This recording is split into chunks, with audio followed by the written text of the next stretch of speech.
I'm immortal. Just give me my painkiller so I can go. I don't need Welcome you. to the Dragon Heist, and there's you will crossed need the painkillers. line you're walking on. Saw that coming. Saw that coming a mile away. You will need painkillers for what I have in store in the Dragon Heist. And one was just having a dent. You bastard! Monotone voices. Yeah. So, we are here in the finally, after 12, 13, 14 episodes, we arrive at the titular Waterdeep Dragon Heist. Last week, you made your way through the sewers, through the Shard Stunner's domain, forged a temporary alliance with the Lords of Waterdeep, and gained entrance to the Vault of Dragons. Untold riches awaiting within. And so, All the riches for Scootland. without further ado, let us begin.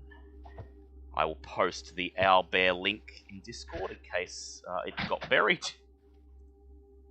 Oh, thank you. There we go. That's a good idea. And so, All glory and riches for Scootland. acquiring great Oh, riches that's for right, Scootland. Here we are. You've gained entry to the Vault of Dragons. I am not Namiya today. No, you are not. Yeah, that's right. I am not Stumbles. The great adamantine double doors have slid back into the walls as you have brought the 3 correct keys in front of them. You step through the doors, and as you step through into the entrance foyer, the adamantine doors remain open, not closing behind you. A vast and... Yes, Remy? I was wondering, before we actually entered, is it possible to have a long rest? It may be, however, please keep in mind that the Vault of Dragons is now open, and so anyone who may have been waiting for you to find it to gain entrance for themselves will probably now be on their way. Okay. Well then, a long rest would probably not be relevant. You can, if you really want one, you can have one. Just, keep in mind we that will most likely be bringing in everyone else that's been waiting for us to get in here will be coming after us. Yeah, basically, as soon as word gets out that you found the vault, you can assume that maybe not Xanathar because he's had some problems with his staff lately, but the Zentarum at the very least might, take that as their chance to gain entry to the vault. Okay. So if you're willing to fight anyone who may be on the way, then you may take a long rest. Otherwise, you might have to soldier on into the vault. Because at the moment, you don't have anyone racing you for the prize, so, this might be a chance to explore the dungeon while you aren't under any pressure. I'm gonna be looking for traps. Oh, of course you will. Yeah. I step where you step. I touched nothing. Bobbit learned last time. She just wanted the pretty headband, okay? Literally, Yep. Yes, I just M1. wanted to long rest. Oh, Remy. Yep. I just wanted to long rest to try and get at least a charge of legend lore back. Ah. But, well, I mean, we can still get out of this without fighting. yeah, you know that the traps within the vault are, for the most part, related to logic. They're not traps that will outwardly hurt you, but rather traps that will trick you into doing something you didn't want to do. Yeah, it's not the traps that I was worried about. I was going to ask questions about the actual dragon, but if we can, we can still get through this without fighting, Yes. even without me asking those questions. So it would probably be best not to tempt. Well, you in particular, Bulb, you know that it's a gold dragon, and you know that gold dragons, metallic dragons in general, are considered good. They're not typically evil creatures, and so, if anything, this dragon's first impulse would not be to attack you. He would probably question you and try to talk through the situation first. Yeah. And so you step into the entrance foyer. 3 age-worn stone columns support crumbling stone bridges hanging 60 feet overhead, with the vault ceiling rising another 20 feet beyond that. Set into the alcoves around the foyer, 12 sets of large iron double doors. Each door is 10 feet wide, 10 feet high, and embossed with images of dwarven warriors in plate armor.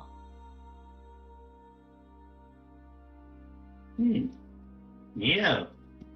I have a question. Yes, Ava? Did my health get returned back to full? Yes, last from the week? short rest, yes. Yeah. Alright. I mean, from the curse. Yeah, from the curse. The curse Okay. was Yeah. lifted by Bulb. Well, I was just making Lucian's sure. curse is Yours still was in lifted. Because I place. couldn't make sense of my own notes. Yes, no. Oh. You got it lifted. So Lucian's is unfortunately still in place, but in this vast foyer, you seem to have 2 main options. You could attempt to open one of these great sets of iron doors, or perhaps you might like to head straight up onto the crumbling bridges above, which appear to be part of the 2nd floor of the vault. You're funny. I was in the second floor. You want to give that a shot? Yeah, the 2nd floor is about 60 feet above the foyer. There's 3 crumbling stone bridges moving from one side to the other, so basically lengthwise across the foyer. These 3 crumbling stone pillars in the foyer appear to be what are supporting the 3 bridges. So that's about 60 feet above you. You could probably bypass most of the 1st floor if you got up that way. Otherwise, these 12 sets of iron doors look like they may be your best bet for progressing further into the How dungeon. heavy is Sir Lucian? So Lucian is medium. He weighs about 80 kilograms. So I could. That's Is right, we it figured out I could possible- only just carry him if I dropped everything. Yeah. Is it possible to use those to sort of cantilever those? Like you said, there's 3 pillars that bridge, that form. Was it? You said it's like a platform from Yeah. jump 1, jump 2, jump 3. Is it possible for me to charge at the central pillar to sort of arc it so it creates sort of a ramp that we all scurry up? I would advise against that. Yeah. It's possible. load bearing? The pillars, yeah, it's bearing the load of the bridge directly above it. There are 2 And that's other going to bridges. alert anyone that's Yeah. in here as well. That said, the pillars do look crumbled enough that if you were to strike them with significant force, you probably could topple them. This place looks like Guys, it's... how about this? How about we a death trap? Why? It looks like a death trap, doesn't it? Yeah. I will say that this place looks like it's, at least Falling several apart. centuries old and hasn't had much in the way of maintenance. You do recognise that most of it appears to be of dwarven construction, so you understand that it is generally well built, but even dwarven construction is capable of falling apart in disrepair. Okay, why don't we just, instead of people like walking across it, How about we pre-crumble it and then use it as a ladder to crawl up to the next platform using the material? You could try. It's possible that toppling one pillar would destroy all three bridges. You're not entirely sure. You don't actually know anything about the architecture, but you do consider that might be a possibility. Can I investigate the door, please? Yes, I please. feel investigation is probably a good idea. We Yeah, don't really want to try and accidentally bring this place down around us if we don't have to. And that's the adventurous ending. Make an investigation check, please. Oh. That was my investigation. +3. That was only a 9. 9. Love it! Yeah, you look around, Ava, and the doors all appear to be pretty much identical to you, though you do confirm that the foyer in general doesn't appear to have any traps. Okay, well, Bobbit rolled a Please. 15 on investigation. 15? Very well. Bobbit, Sorry. you follow Ava around, just looking at each of the sets of double doors, and you realise that 11 of them depict dwarven warriors in the midst of battling foes. The dwarven warrior and his opponent both appear to be on equal footing. None of them is seeking to gain the upper hand. However, one door, this one here, the fourth set of doors on the westernmost side of the chamber, shows a dwarven warrior whose enemy is stumbling before him. The dwarven warrior appears to be readying his axe as if he's about to strike down his foe. So every other door looks like there's fighting except for that one, which looks like that they've already won the fight. Yes. So logically, you say that one's the safe way through. Logically. But... Yeah. I was going to say, on the other hand, it could also be that one's the one with the trap behind it as well. Can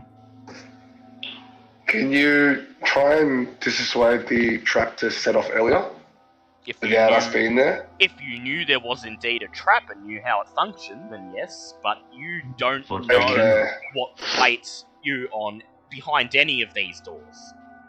Can I fly up and have a look at the bridge? Yeah, I was going to say something similar as well. Sure. I can also... Can I take Technically- Bobbit? That's just it. Bobbit can fly herself. Technically, everyone in this group can fly except for Seleucid. He's the only one that can't. No, I can throw you and catapult you through the room. That's technically flying. Yeah, but we need to be able to get you up there. Yes. You grab his arms Just throw me a over his rope. leg. So, Oh, we could Ava... throw you a rope. Well, you could, yes, but it is Yeah. 60 feet, so... Let's say you grab his arms, I'll grab his legs. Okay. Suppose. I joke, I can't carry this asshole. So, Ava and Bobbit, you both fly up 60 feet above the foyer. And... You find yourself in a 20-foot high hall above the foyer. There are 3 pillars running the length of the hall. What you thought were bridges from below are actually just the heads of the pillars, and they're carved to resemble warhammers, with their square heads serving as bridges from the west to the east across the hallway. There are 2 platforms. One on the west, and another one on the east at the end of each of the Warhammer-shaped bridges that appears to end in a small stone door. Damn doors. So where's it fine? Would you like to land on any of this area, or would you like to come back down to the foyer? We've been too cautious. Test them to see what would happen, or we're just leaving them alone? Okay. I'm really sorry but because I was on my phone. I missed half of this. What are we looking at? Sorry, I'm on my computer now. So, Okay. so there are 12 sets of doors in the foyer. Yep. They all appeared to be identical, all of them depicting a dwarven warrior fighting a foe. However, Bobbit discerned that one of them, the fourth on the western side of the room, depicts a warrior who is about to defeat his opponent, while the others simply depict fighting still going on. Despite this, Bobbit and Ava decided to fly directly up above the foyer and revealed that there's a second hall above the foyer with 3 bridges leading across the top of the foyer and 3 stone doors, one at the end of each of them.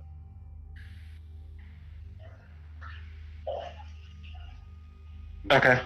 Cool. Thank you. Do you have any input, Bulb? Oh, I was gonna say, what would happen if Bulb goes up and hits one of the enemies the dwarves is fighting on the door? Okay, Like, make so an attack roll. just one of the enemies that still appears to be in a fight. Yeah, so one of the ones where it seems to be like a stalemate, Yep. if I hit one of the enemies of the dwarves. All right. I'm gonna take Bobbit and hide. Yep. So Where I are was the just gonna, guys? I was just gonna stay in the air. We Yeah. can, yeah, Bobbit and Ava just are gonna Steven, hover you should above. hide. So Bulb, Is you that walk Bob? up to one of the doors at random and you strike the enemy against the door. Make an attack roll, please. And Bob is just going, Bobbit believes in you.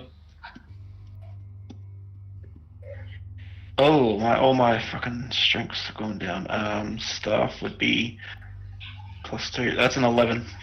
An 11. You strike forward with your staff, tapping the dwarven warrior's foe. At this point, the door glows a bright blue, and a wave of energy is expelled outward, knocking you to the ground. You take 1 point of force damage, and then, with a great rumble, the door begins to slide open, revealing, on the other side, a brick wall. Okay. Okay, well, I don't consider that a failed experiment. I consider that a half-decent experiment. Neat. In how would I have seen how far back the force went that hit me? Yeah, came out about 5 feet in front of the door. Okay. In that case, I have darts. Could I throw a dart at maybe this door up here? Yeah, sure. Standing 15 feet back? Yep, and I assume everyone else will be standing, keeping away from that door. Yeah. Yeah. Okay, Bulb, make a attack roll, please. 22. 22. Standing 15 feet or so away from the door, you kneel down and you hurl a dart at the enemy.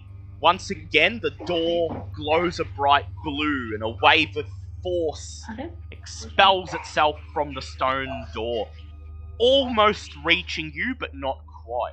And then the door swings open with a rumble and reveals a brick wall.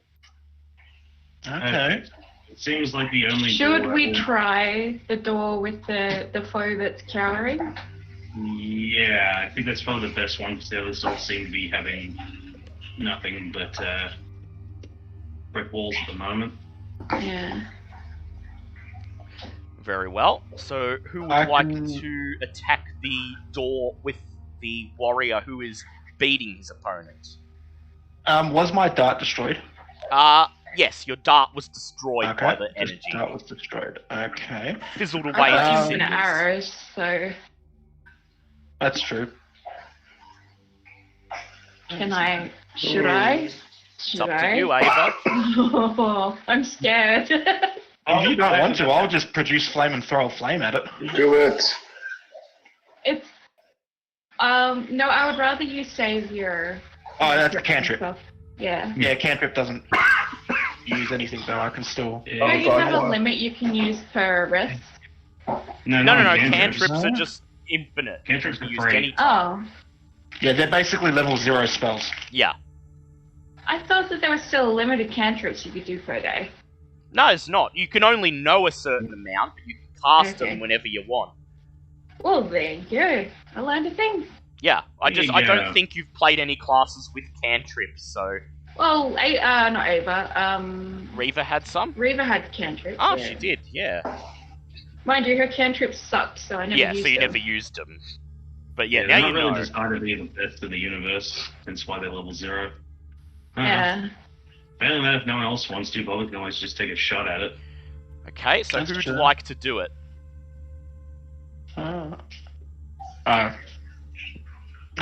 I'll do it. Alright. I Ava, was happy to do it, but yeah. make an attack roll at the door. That is math. 7 plus 8. That's definitely a hit. 15. Flapping I your can't wings, breathe. still hovering a bit in the air, you raise your bow, and as you pull the string, an arrow magically materializes, knocked on the bow. And then you let loose the string, and with a pew, the arrow flies forward. It strikes the door. This door glows a soothing white color. You see no energy expelled from it. And then, with a rumble of moving stone, the door opens, revealing a room on the other side. And I will just reveal all of the other doors, of course, had nothing but brick walls. They were phonies! Fair They enough. were all phonies! Also, I do have You're a Sned still. phony. You still have Sned, yes. Yeah, It's because just part of the we. party token. Yeah, I'm just saying that because. Yeah, just remembering that I Um, pulled him out just before we ended Yep. the session. Do you move Check it up? traps. Check for traps, very well. You may make Yeah. investigation checks as you move into the next room. What bit? Trust nothing. Oh shit, that's a 1. Yeah, Bobbitt's. Yeah. Bob don't see shit. I Well, would like to do a perception check. alright, I- Bold, go ahead. Oh, It's God. just having a way. That wasn't a 1, but it was a 8. I So can the- do investigation. So the room on the other side of the door appears to be mostly empty from what you could see without stepping into it. I wanted to do a close examination. Alright, make an investigation check, please. If you also fail, Ava, we can just send Sned in. Yeah. Alright, 14. 14. So from where you are, you can see that the room has a staircase leading up to the upper level. Aside from that, the walls and floor appear to be bare. Do not see any obvious signs of traps or anything like that. Ah, dear. I don't trust that the DC is ridiculously high. You would have said Okay. Sned in. Yeah. So Sned looks at you and he goes, yep, yep, and he runs through the door into the other room, and then he just stands there at the foot of the staircase, looking at you all. Please go 5 feet up the stairs, Sned. Yep, yep. He steps up the first few stairs on the staircase, Thank you. and then he just turns around and he looks at you with a smile on his face. Thank you, Sned. You have been most helpful. Before Yep. Bulb heads forward, can I do a perception check on the enemies that the dwarves were fighting? Ah, yes, go ahead. Actually, That's a make good a idea. make a nature check, please. A Can I nature? give him advantage, please? Yes, Oh, with okay, advantage as Ava's helping you. cool. Nature. I think that's actually my highest at the moment. No, it's not, but that's still a 16. So, it could be a depiction of any kind of vague humanoid or goblinoid, but based on what you think are large tusks, these appear to be very crude depictions of orcs. They do That's- not like the orcs, they don't. Interesting thing to have here, I guess. Although, Maybe it was just meant to be a puzzle. yeah, maybe. I don't want to touch the floor. Alright, so you're just gonna flap your wings and hover above the ground? Yeah, and then I can go first if people want. Bulb. Bulb just follows behind with the little helicopter. Just Yep. Bulb's, Yeah, we're just- Bobbitt's following Bulb is behind. Bulb is still not used to flying, so he forgets that he can fly everywhere and still walks along. So Aw. Bobbit and Ava fly in first, moving through the doorway into the adjoining room, and nothing appears to happen. And then following behind them come Veska, Bulb, and Sir Lucian, all on foot. Oh And yeah, Veska. as they enter the room, everything appears to be fine. You have me going. Yeah, you're doing this deliberately. We know it. At the southern end of this small And I love it. Yeah. At the southern end of this small chamber, expertly carved stairs climb approximately 70 feet to the floor above. The northern wall seems to be mainly taken up by a 20-foot square fresco depicting dwarves locked in battle with orcs. Okay. So that fresco would be here, on the northernmost wall. Should we examine it? Who'd like to examine it? Bulb would like to do a perception. Remembering that he can fly, would like to fly up and do a perception check on it. I can do another investigation. I can't do any worse than the last one. True. Alright, so Bulb, I rolled a Nat. 2. No. 2. So So, you didn't do worse. I mean, I can't have done worse, but hey, we're gonna So- work our way up the chain. so Bobbit, you draw closer to the fresco to take a look at it, and as you draw close to it, I'd like you to make a wisdom save. Oh no. Oh no. That's gonna make me do my worst. Fine. I'll do a. Shit, that's an 8. That's an 8. You That's draw closer to the fresco, your mouth opening in awe as you take in the fantastic artwork of dwarves fighting orcs. It seems almost as if you're looking through a window into a living battlefield. And you find yourself so transfixed that you are now charmed, and you can't willingly move out of sight of the fresco, and will defend it to the death if it comes under attack. How You don't long am have I doing anything this that for? stops you from getting charmed?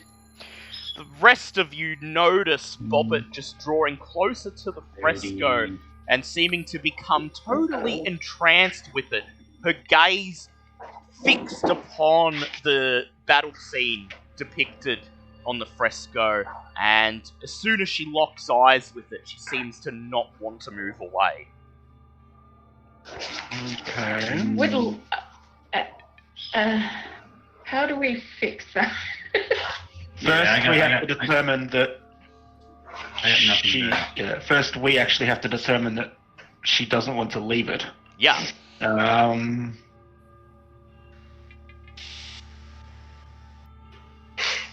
I'm gonna end up getting hit, aren't I? you She's my child. to clarify the words that you said. She will defend it if the fresco is attacked. yes. Okay. So if we were to just nudge her around the corner, she would obviously try and walk around us to keep inside of it. But Yeah, you think.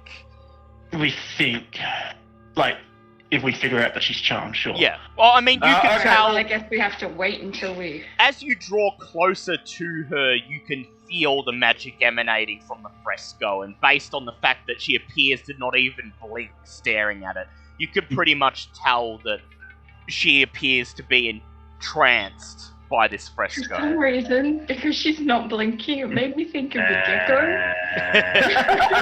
gecko, which licks its eyes. I can't take anyone with me in a misty step, can I? No. No. No. Well, nice knowing you guys. Have fun. Just stay here and look at the pretty pictures. We won't leave you there. I mean, you could physically try to move Bobbit away if you wanted to. Well, we'll have to see if she moves away on her own first. Yeah. Might just Would you guys be willing? I could cast Detect Magic as a ritual just to find out exactly what we're dealing with. Yeah, well, Yeah. you seem to be undisturbed for the moment.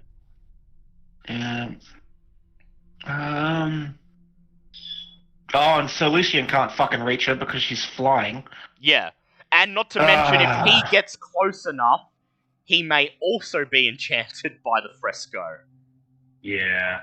Oh, and I don't have Thorn Whip, so I couldn't fucking... Can bring Sir it back. Lucian throw a rock? So Lucian Lucian can throw a shouldn't. rock? Because if Sir Lucian Don't misses, bloody then miss. that. Yeah, because Bobbit will turn around and start attacking you. Well, here's the thing. It's totally worth it. Because, okay, would you physically attack me, or would you use magic attacks? I believe the Magic exact attacks on word, me. I believe the exact word was defended to the death. Yes. Which would most likely mean by any means necessary, which would probably mean spells are on the table. Yes. Because, yeah, Bobbit's first thing to do would be to start using spells. Or just shoot you for a bit as well. That's always Would an a option. failed Dissonant Whispers break the charm? You could try it. Fuck. Can I do an insight to know if Dissonant Whispers would break a charm? Yeah, go ahead, make an insight check. No, don't worry about it. That was a 2. Well, Um, you don't think it would do anything because it seems that Bobbit is magically entranced and that her sense of hearing doesn't really have anything to do with it. Well, Dissonant Whispers isn't them hearing it physically. It's in their mind. But you don't... You get the feeling it would probably just hurt Bobbit and that's it. Hey, Mr. Stick, It's will you just, trust and help? No, it's just that Dissonant Whispers, if they fail the Wisdom save, makes them move in a random direction away from me. So I was thinking maybe it would override the charm of stay and protect for just a little bit. There is something I that don't know might if that's happen. necessary. You can attempt it if you want to spend a spell slot. No, yeah, just putting out options there for the party that's not currently charmed to... Yeah. But I think What, I wanted Leon? to cast Detect Magic. Yeah, may as well. If the party accepts, spend 10 minutes casting Detect Magic as a ritual. During that 10 minutes, can I go and have a look and see what our next move is? So you'd like to head up the stairs? Yeah. So while Bulb gets out his materials and begins to prepare a Detect Magic spell, Ava, you climb up the immaculately carved staircase, not touching the stairs, making sure you fly just a little bit above it. Damn straight. And you find yourself emerging at the top of the stairs onto the westernmost platform of the hall you found earlier when you flew above the foyer. Which makes sense. So, Bulb, you cast Detect Magic, and while you conduct this ritual, you notice that Bobbit does not seem to move even an inch. You don't even see her blink. In fact, her mouth just hangs open and you could just see a line of She's just licking her eyeballs. coming down from her bottom lip. Her tongue completely still in her mouth. Turn me into a newt. And your spell reveals an aura of enchantment magic emanating approximately 15 feet from the fresco. Hey, this sort of shit's why we're gonna need some dispel magic in the future. Yeah. Now that you know there's magic, would you like to attempt an Arcana check, Bulb? Yes. Please make an Arcana check. Yeah, who's really good at Arcana checks? Shut the fuck up. Oh. I'm not saying anything. I'm just staring at the pretty wall. That's a 14. 14. So you determine that any creature who moves within 15 feet of the fresco and who could still see it may be charmed for a period of 24 hours by the fresco. Oh God. So does that mean that anytime it gets attacked in the next 24 hours, Yeah. she would be... Yeah. Use a Yeah. damn mind and try to kill someone. One way to end the enchantment, other than dispelling it, would be to simply wait 24 hours for it to expire, keeping in mind that Bobbit probably wouldn't eat or sleep or even relieve herself during this time. Or to destroy the fresco. So options are basically either fight Bobbit while trying to destroy the fresco, or just let Bobbit sit. I mean, the sleep part's not an issue. The eating and not going to the bathroom might come into problems later on. Yeah. I don't think you'll die. Plus, we were worried about spending 8 hours for a long rest. Spending Yeah. 24 hours stuck there is going to be a problem. Bobbit is currently floating, isn't she? Yes. Just She's hovering? her Could I the use helicopter Druidcraft? backpack is just whirring as she hovers in front of the fresco, yes. If Could you I wait use now, Druid- that's going to stop. Can I use Druidcraft to create a small gust of wind to try and blow her back towards us? Yes. You create a Yeah. gust of wind, and the wind catches on Bobbit's helicopter propeller. It begins whirring very fast, and Bobbit is blown about 5 feet away from the fresco towards you, just enough to pull her out of range of the enchantment. And so I would like Bobbit to please make a wisdom save. I didn't realise that was going to happen, but that's a... Oh, thank God, that's a 23. As soon as Bobbit moves out of the 15-foot range in front of the fresco, you see her shake her head as if she's suddenly come to her senses. And Bobbit, the seemingly living window into a battlefield before you just now suddenly just appears to be a piece of artwork on the wall. That's a pretty picture. Hi guys, what about a miss? Stay away from the picture, Bobbit. Please. Okay. Are you guys gonna join me upstairs? I'm still interested about this, but I think it's just a diversion. Yeah, I believe that's the point. Yeah.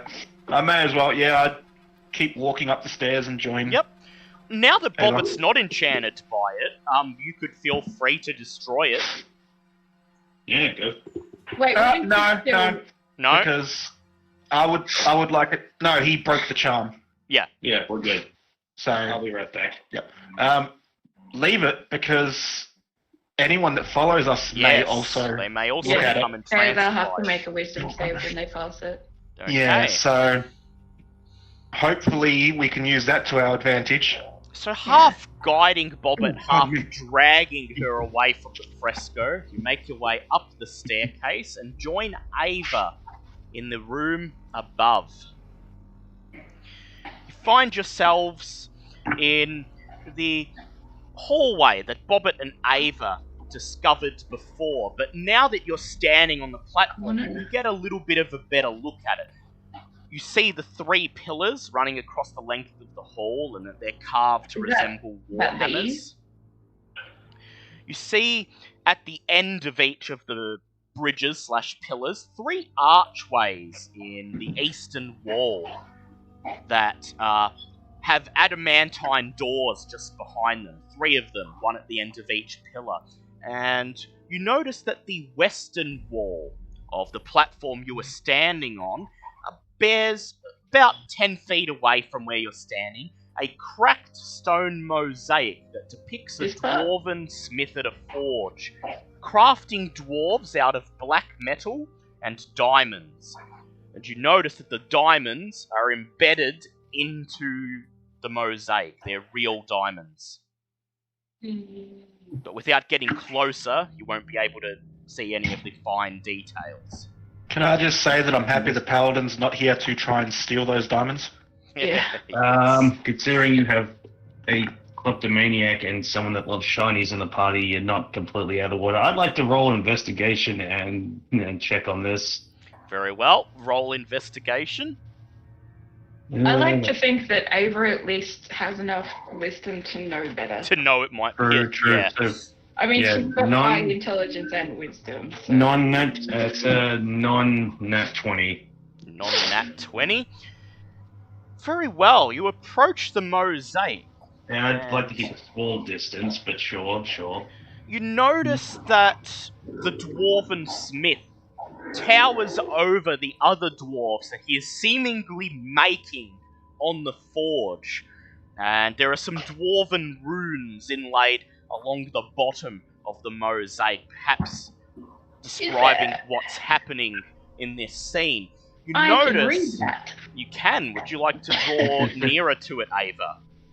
If Bobbit tells me that there's room. And Let's Bobbit, the check last thing you notice is that the diamonds are not actually part of the mosaic. They just appear to be hovering slightly in front of it, not exactly touching it. Arcana check.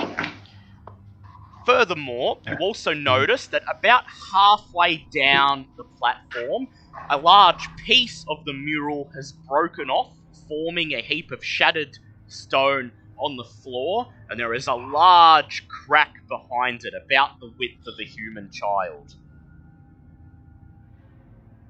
But you'd like to make an Arcana check? Yes, I would. Very much so. Go ahead and make one, please. And there's my nat 20 for the day, so that's going to be 25, I think, all up. You determine that there is some minor magic emanating from the mural.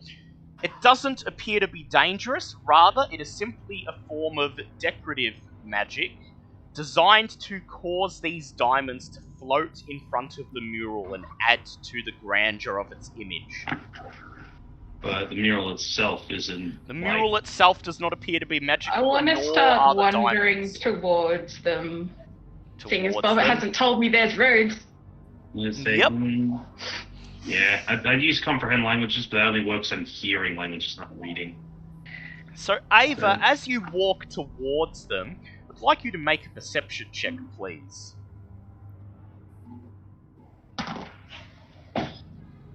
Okay, where's my perception? That is 18. 18. As you Wait, walk 17, sorry. as you walk towards the floating shinings, you can read the dwarven runes on the bottom of the mosaic, and it simply reads Father Moradin, crafting the dwarven race. Aww. I had a feeling That's that just might get a chance, but Yeah, I thought it might have been something to do with Moradin. Something pretty. You walk towards the diamonds, and seeing that they're just floating there, would you like to grab them? Can we study the doors before we start plucking diamonds out of the air? Yes. Are you going to say that out loud? There is also Yeah, I said that out loud. there is also I the said that large from back at the doorway. there's also the large crack in the wall here, about half where a large portion of the mural is missing. Can I investigate that? Yes. I was actually going to say, would it be possible if Bobbit could cast mending on where the crack in the wall was? As you draw near the damaged part of the mural, I'd like Ava to make a perception check, please. Oh, perception. Alright. Bob will come up and help her with that. Okay. Yep, so with advantage. Yeah.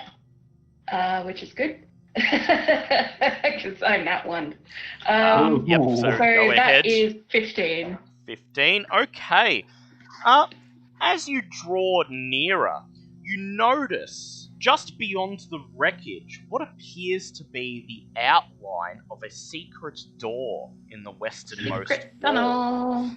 However, Yeah. before you have a chance to do anything, you hear a sickening squelch coming Oh, from no. inside the crack.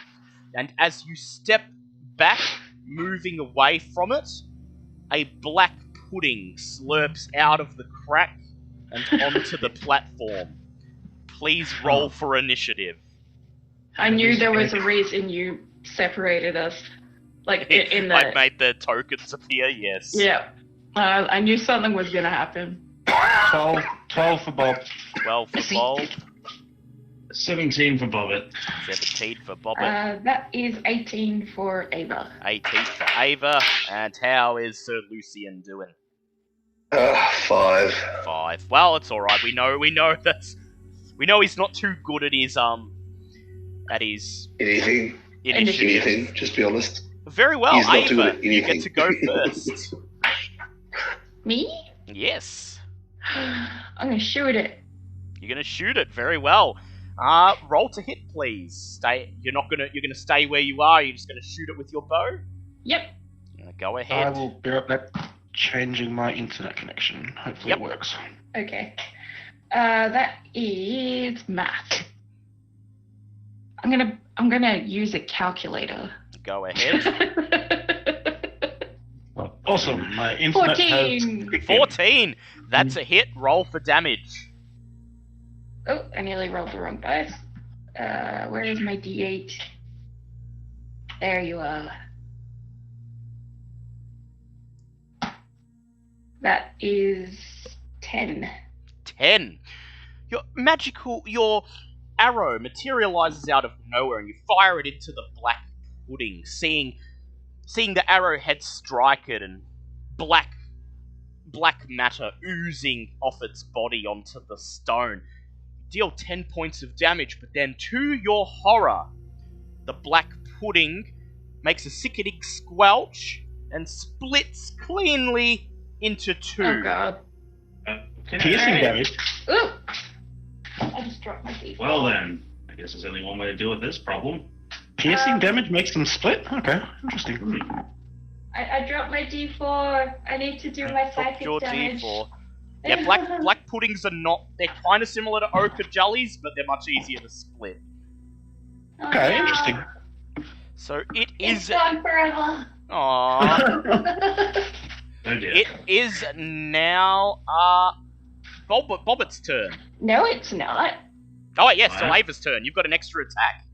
And I got my D4, Yes, you got to roll your D4. which I'll have to do in chat because I have lost it. Aww. I got a 2, A 2. and 2 my points of second damage. attack. It's not bad. You're gonna fire with your bow again. Oh, actually, that's probably a bad idea. It's just gonna keep If- splitting. If...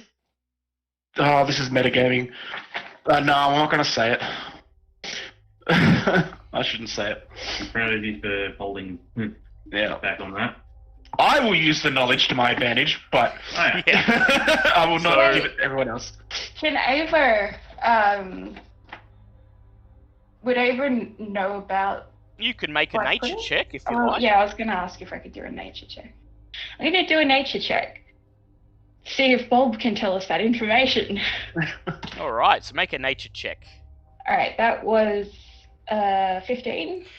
So you suddenly recognize what you're dealing with. A black pudding, one of the major types of oozes. And you know that it is extremely volatile and that any attempt that's made to pierce or slash into its body will cause it to split. All right. Would it also have any information about its HP? You do also suspect that each time it splits, the newly formed black puddings would be weaker than the original. You right there, Professor? He's looking at me like he's offended. All right, I think that's all I can do for this turn. Alright, Bobbit, your turn. Unless that was a bonus. We could say it was a bonus, yeah? What would you like to do?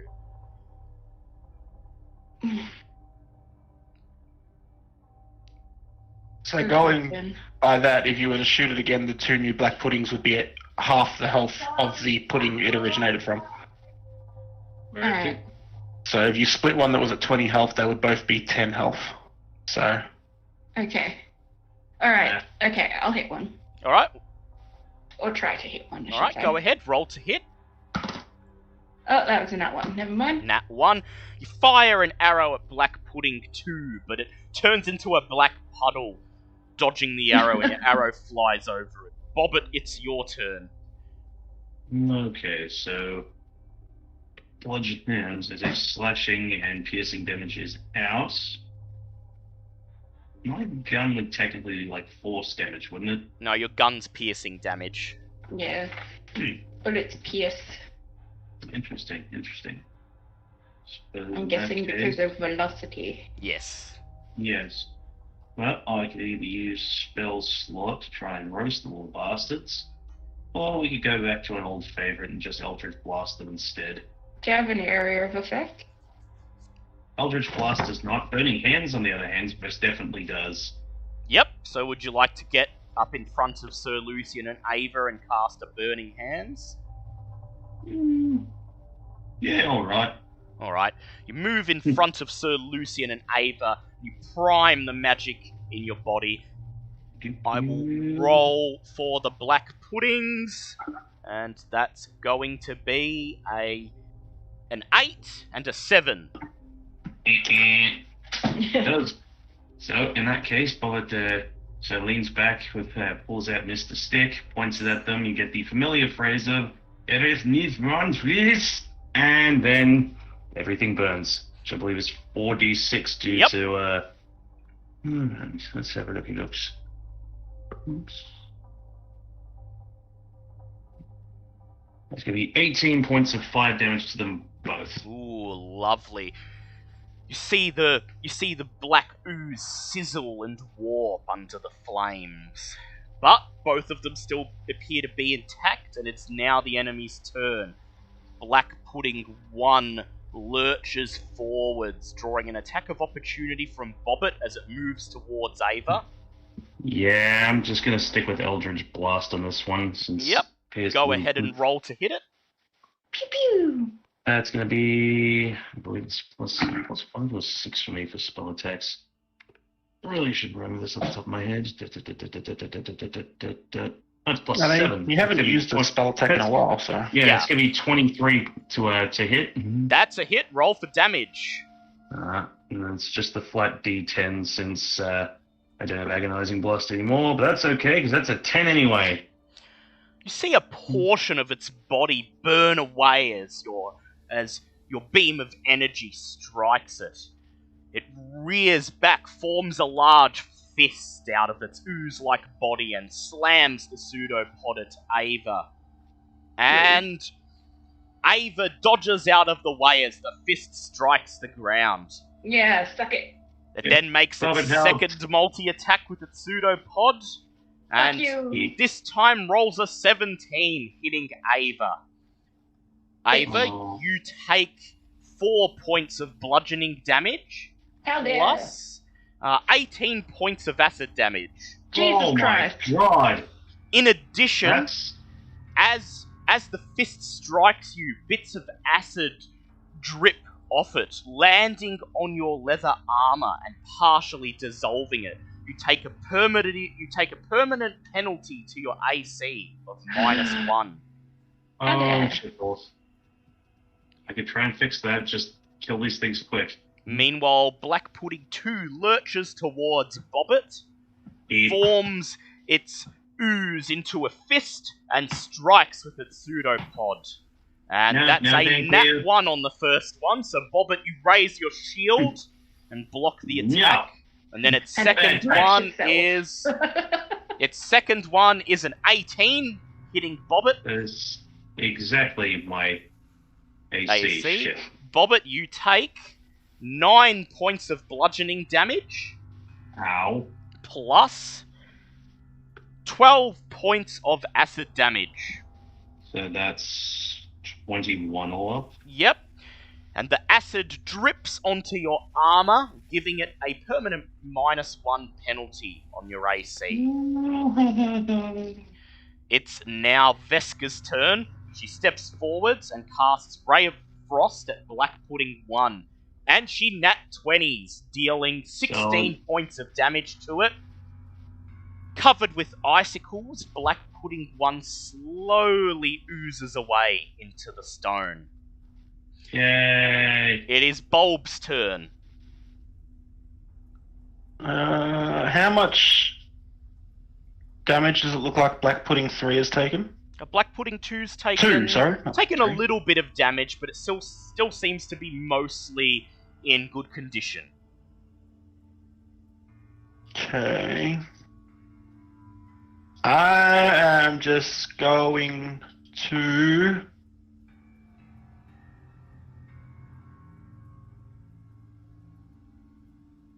I don't know. Just conjure flame and throw the flame at Black Pudding 2. 2, alright, roll to hit it.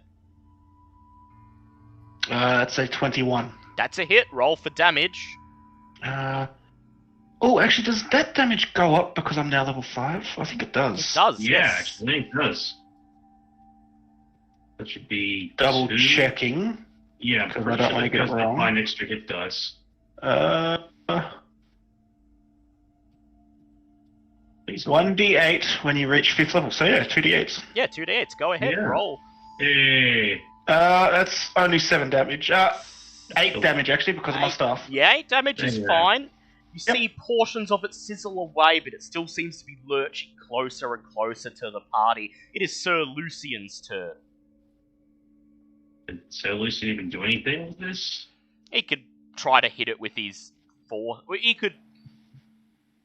Because lots of picking is Yeah. swords. Well, it'll only Ah. split. It'll only split if it's above a certain threshold of HP. So there's a chance it's weak enough that it won't split. Oh, so it's like substituting Pokemon. Yeah. If it's too damaged, it can't make a clone. Yeah.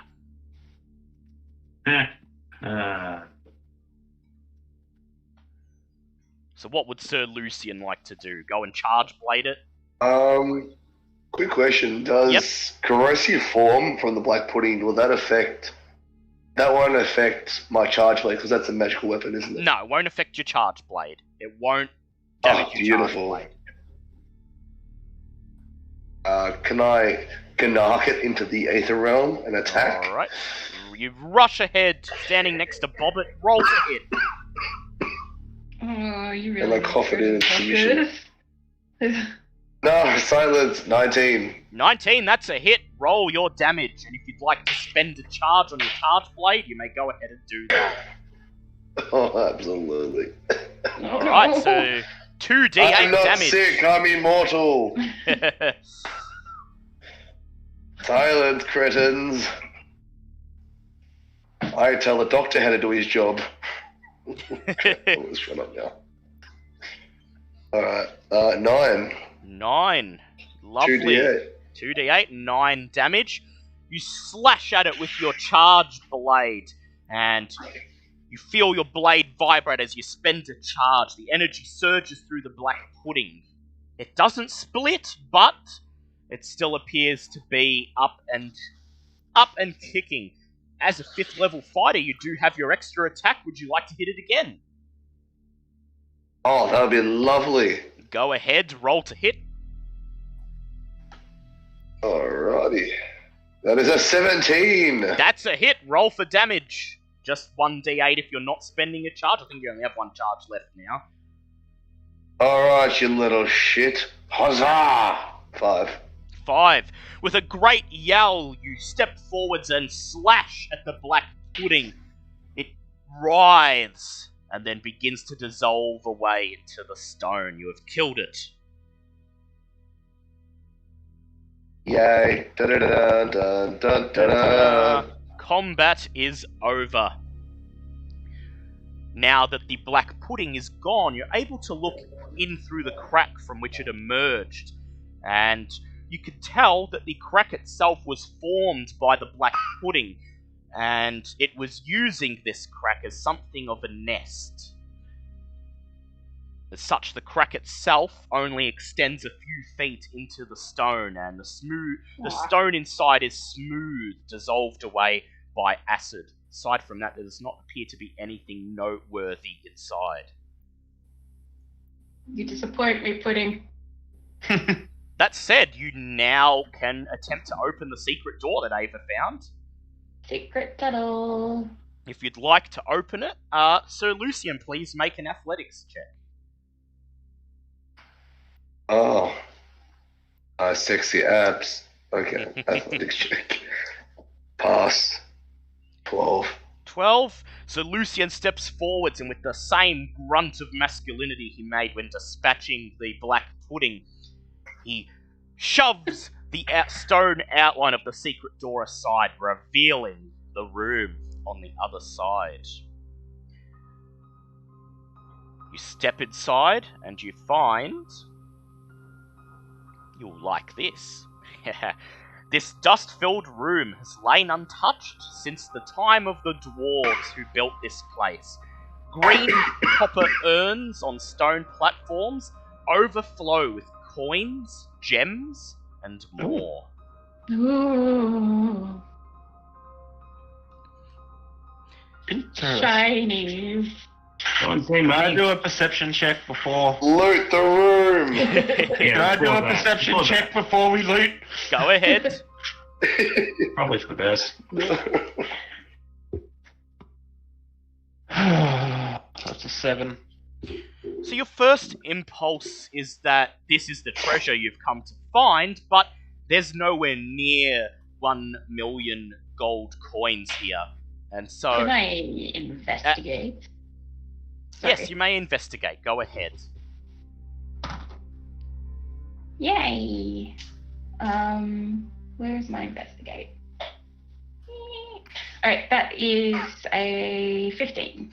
So you notice that most of the urns and other receptacles in this room, based on the colouring and the dust, appear to have been here for centuries, and it's likely that even though Lord Neverember used this vault to hide away his embezzled funds, he didn't know that this room existed.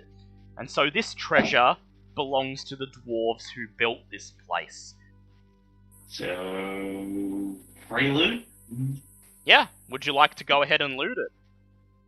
Yeah. Yes, please. Is there any traps or anything? You can't Oh, see any. the investigation would Yeah, have... you can't see any. And so, Okay. get ready to write this down. The first Alright. urn contains 5 precious gems, each worth 100 GP. I'll just write this down. Alright, who's our pack horse? Bob. Yo. Yes, it's Bobbit. Yeah. The Worth- second, 5 gemstones worth 100. 100 each. The second urn contains 9 rather poor quality copper rings that don't appear to be worth much. But the 10th ring is made of vibrant gold and appears to be vibrating with magical energy. Huh? Would you like to make an Arcana Mhm. check on that? I think I can. And that's a... Nat 20. You determine that this one ring is a ring of warmth. It's an uncommon magical item, requires attunement, and while wearing this ring, you have resistance to cold damage. In addition, Oh. you and everything you wear and carry are unharmed by temperatures as low as minus 50 degrees. Okay, I'll bubble through the gems. We'll hold up the ring going, does anybody want a heater ring? Popcorn ring. At the moment, Bob's is already it at cold? 3. Is Cholt cold? It can be. Some parts of it. Bulb is good without it. As I said, Bobbitt's already maxed on tuned items at the moment. Same. Anyone? It'll also give you Any takers? resistance against cold damage, so even if you don't go anywhere cold, any enemies Still that resistant. use cold Am I- magic against you. Am I attuned that be- to... I think I'm only attuned to one thing. Yeah, so you your can take it bow. and attune to it. Yeah, your bow. You take it. Yeah. What okay. about Sir Lucian? Sir He's got Lucian's got three, the I think. HP to. He's got the HP to basically tank anything. So Well, what's He's his already HP? And he's tanked against his own rolls. yeah. Well, his HP right now is 40, but his max HP is what 57, I think. yeah, so it's lower Yeah, than if it's mine. 70. Oh. Plus Mine's 15. 58. 58. Plus, Ah. I'm pretty sure he's already attuned to. You know what? Yeah. I'll take the ring then. Let's be Alright. a more tank. Yeah, he's only attuned to the charge blade and the clockwork amulet, so... you take the ring of warmth, Lucian. The Yeah, third sure. Be blinged. blinged out. So yes, Lucian takes it, puts it on his hand, and it blends in well with all the noble insignias he's wearing. The third urn is piled high with 250 GP. Okay, where's a calculator that tells how much that's worth each? The fourth urn holds 33 blue quartz gemstones worth 10 GP each. Oh, yay. That sounds pretty. Stumbles has one of those. The fifth, Gems. yep, How worth much 10 does that worth GP each. And the fifth urn holds a 9-inch tall silver statuette of a dwarven priest of Moradin with Ooh. amethysts for eyes. The Oh, statue would be worth a fair bit on its own, even if it were not for the divine magic that you could clearly feel emanating from it. can I check? Yep, go ahead. Angus would be so pissed at me for nicking this. You would be pissed at us for taking any of this. Oh, absolutely. This is why we have Bobbit now. Bobbit steals everything. Reaver would be so proud of Bobbit. Yeah. So you identify this statue of Moradin as an uncommon artifact. It is imbued with a blessing of dwarven priests, and when appealed to, will fully heal the party's HP, but only once. That's Oh, awesome. That's useful. That's We gonna keep come that in. for end game. Okay, Upon who's holding? being- Who's gonna hold? Who's holding up? Who's gonna hold on to the fourth statue? And I It guess does- the dwarf statue is probably about as big as Bob. Yeah, it does weigh 10 pounds, and so using the current inventory system, it will take 2 slots. Yeah, okay, I can convert just to go slots. in the bear. That's gonna have to What go we in the Yeah. bag then. Well, by when we get to Chol, I'm using a simpler inventory system where instead of just tracking your weight, you're just going to have like 10 slots. Okay. That'll make But it we easier. can buy bags and Yeah. pockets and everything. I like that as an artist. Yeah, Yeah. That makes things. yeah. So much simpler. Like I'm gonna Yeah, make I it. Like I'm basically gonna change it to a video game inventory system to make it easier to Sweet. keep track of what we're carrying. So it's Oh, 10 just gonna pounds, hold- and in the terms of that, it's 20 slots. I believe Bobbit 2 has slots. over 32 slots. Bobbit has over Yeah, 30. we'll gotta work it. We'll have to work Yeah. out numbers eventually, Oh, but either yeah, way, before Bobbitt's gonna hold up the little statue and go, "I don't get any Martin. Bobbitt's gonna put you in the pocket now. Just drop the statue in there."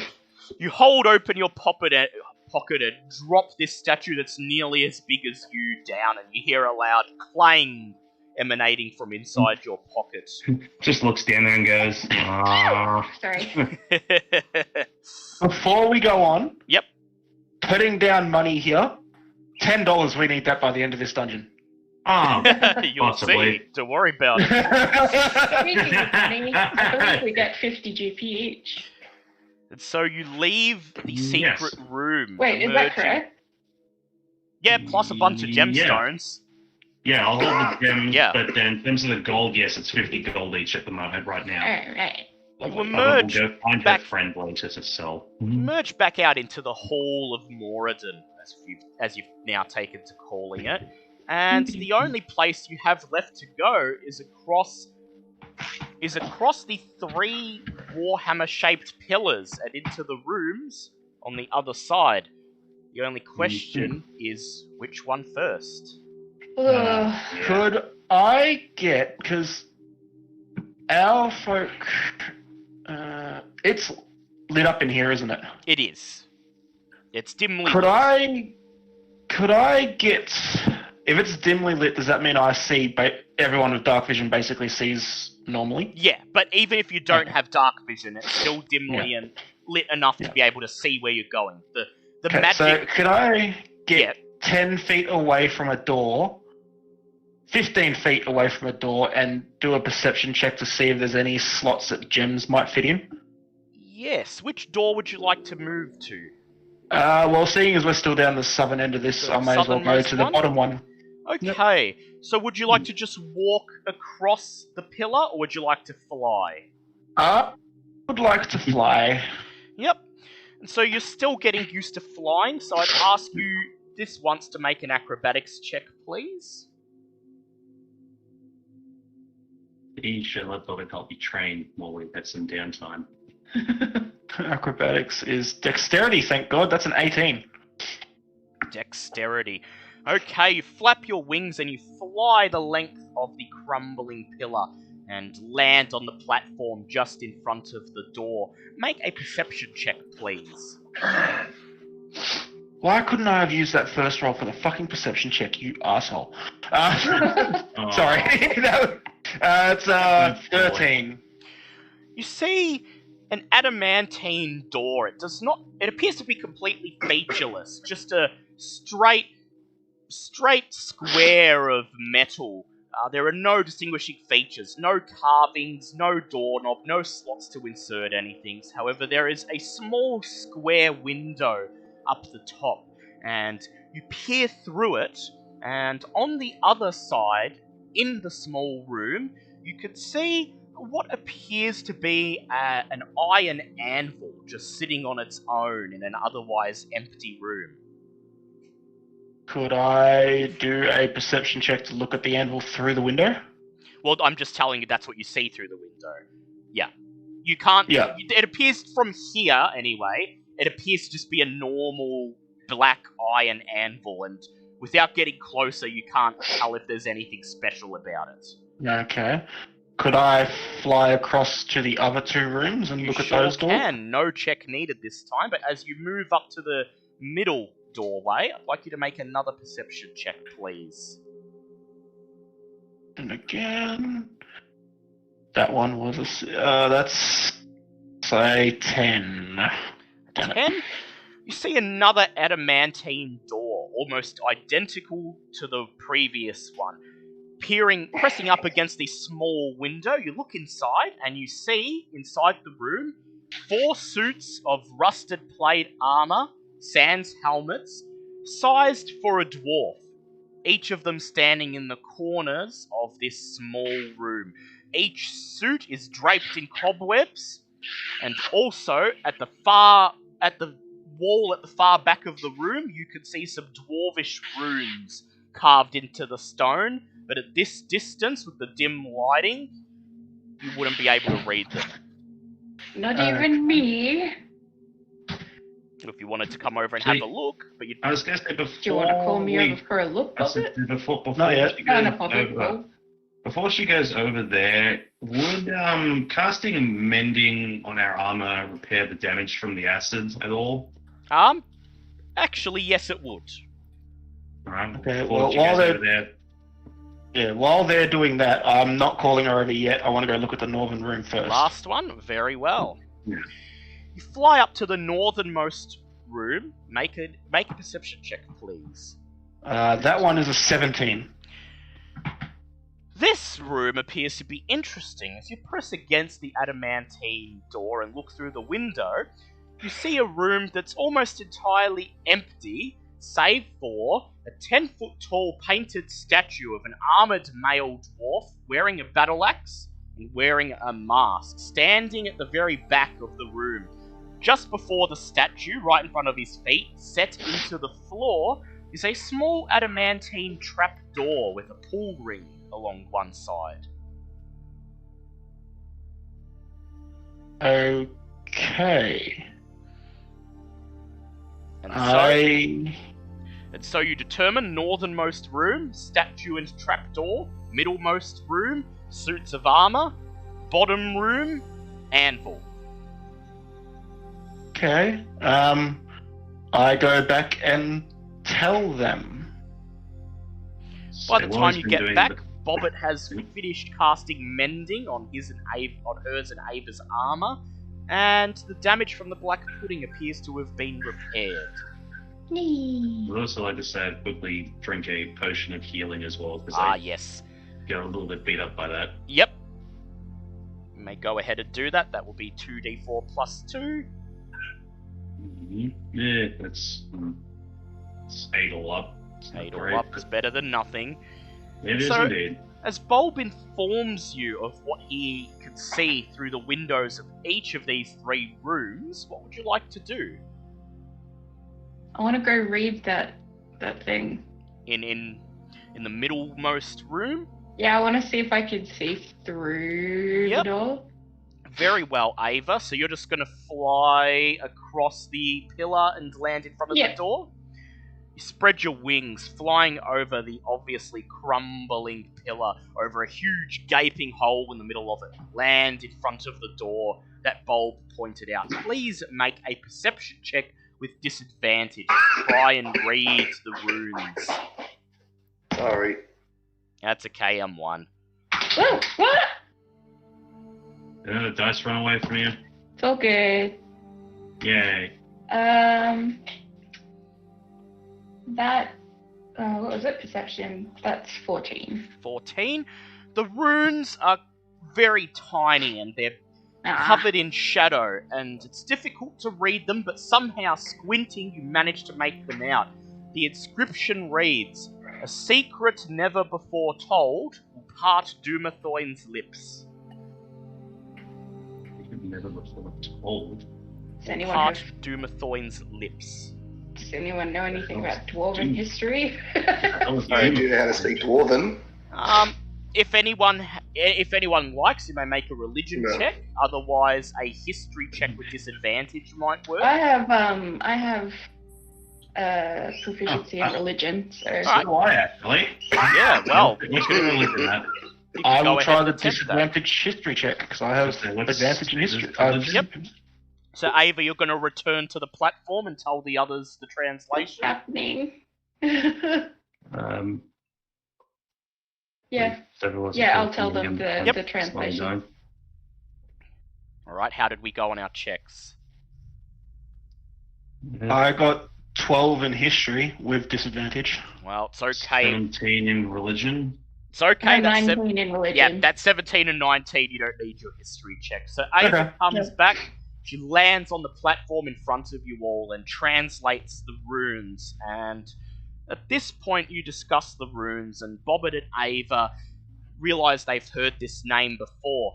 And you realize that Dumathoin is the dwarven god of secrets. Secret tunnel. Actually, I was going to say, technically, we could probably use that since no one knows about that tunnel being there. That could be a secret we could tell. Yes. But has someone... yeah, true. They have secret before never revealed. I'm just thinking, is it a magic thing, though, that as soon as someone has said that secret, it becomes null and void? So when Ava told us that there was a secret tunnel there, did it become null and void? Or am I just thinking way too far into it? You don't know. You could try. But I get where you're coming from. you do have a suspicion that it says never before told for a reason. Bobbert has secrets. You do know that these. That Bobbert doesn't know. You do know that so far everything in this dungeon has been pretty specific, so you suspect that it's written that way for a reason. Alright, in that case, Bobbert will, well, I've basically told you guys a lot of what I know, but we do have somebody here who has a lot of secrets they haven't told anyone. Yes. So with that, Bobbert's going to take out Mr. Stitch. That said, Yeah. it appears in order for your secret to be effective at all, you would first have to get into the room. Oh, okay. I thought it was the Yeah. secret was to get into the room itself. Could- Okay. Bulb attempt to pick up a diamond that's floating. Yes, and in fact, as you reach out and pick it up, nothing happens. Oh, Yeah, we could have grabbed them this whole time. Yeah, Well, I was checking the doors to see if there was any indication that they go in the doors first. no, but those diamonds were purely decorative. Oh, Why the hell didn't we just grab them all? well, I thought it might have been like a key or something, and I don't know. Okay, well, Grab all the diamonds. Dungeon's playing mind games with you. yeah, I give Yep. the diamond that I picked up to Bobbit to keep hold of so that she can sell them. Yep. Alright. Like, we have the diamonds are Although- in the area. I do ask for one of the bluestone gems. The blue quartz. Keep in Blue quartz, mind, yes, you can I use would like those one. diamonds for Revivify. Oh Holy shit! Yeah, maybe grab a couple of... How many of those diamonds were around? 3. Bulb will take those if everyone doesn't mind. That's fine. I think Revivify is going to be something we're going to need. Yes. I need to put that on my character sheet. Wait, weren't there a bunch hanging around that mural as well? Yeah, but the magic. See, some of them are just part of the picture, but there was a couple of them just floating in front of the mural, and that's the ones you took. Okay, fair deal. 3 diamonds. I'm guessing they're 300 GP each. Yep. Yep. Okay, yeah, I'm just putting it down so I can put it. Diamonds. So Yeah. you want to try to get into the room with the inscription, not the one with the trapdoor or the anvil? For now. For now. All right. So Bobbit. That was good. So Bobbit, you've used your use of flight now. So yeah, that's as fair I now. can carry him. oh, yes, so Ava will Yeah, carry just you. get that little... Bulb, yeah, Aw. and then the propeller folds up and goes back into the backpack. At this Aw. point, Ava grabs you and lifts you up and hoists you over the gap in the bridge. Bulb flies over. Veska deftly leaps from one side of the wreckage to the other, leaving only Sir Lucian. So Lucian, you may make an athletics check to try and do a running jump over this gap. Oh, this is going to be hilarious. Let's watch. Was it Waterdeep's Funniest Home Videos? Funniest Home Scrolls. 15. Wow. 15, that's That is- enough. You take a few steps back, and then gritting your teeth, you run forwards and take a running leap over the gap, landing on the other side with the others. You all approach the adamantine door, but how to open it? There doesn't appear to be any obvious means of opening it up. Bulb asks Ava, what is the word for open In Dwarven. in Dwarven? Yeah, I forgot to add the end part of that then. That just... yeah. I will give him the word for open in Dwarven. I don't As know. Ava Yippee whippy. As Ava speaks aloud the dwarven word for open, hear a loud crack, and then together, all 3 adamantine doors slide open. Oh. Huh. That was convenient. Okay. And you step Okay. into the Interesting. small room. Like Bulb pointed out, you find 4 suits of rusted plate armor, sans helmets, dwarven size, standing in each of the 4 corners of this small room. Each suit is draped in cobwebs. The only other thing of note is the inscription carved into the wall, reading, "A secret never before told will part Dumathoin's lips." Can I investigate You the may. room? You may go ahead and investigate. Okie dokie. What is? I should know what my investigation is by now. That is 18. 18. You spend a few moments going over the small room, and you find absolutely nothing of note. The stone floor is completely bare, the walls are featureless, and the rusted suits of armor, upon touching one of them and seeing it collapse into a pile of scrap metal, appear to barely be holding together. Okay. No play no for us. Well, I mean, technically, mending wouldn't work that well, though.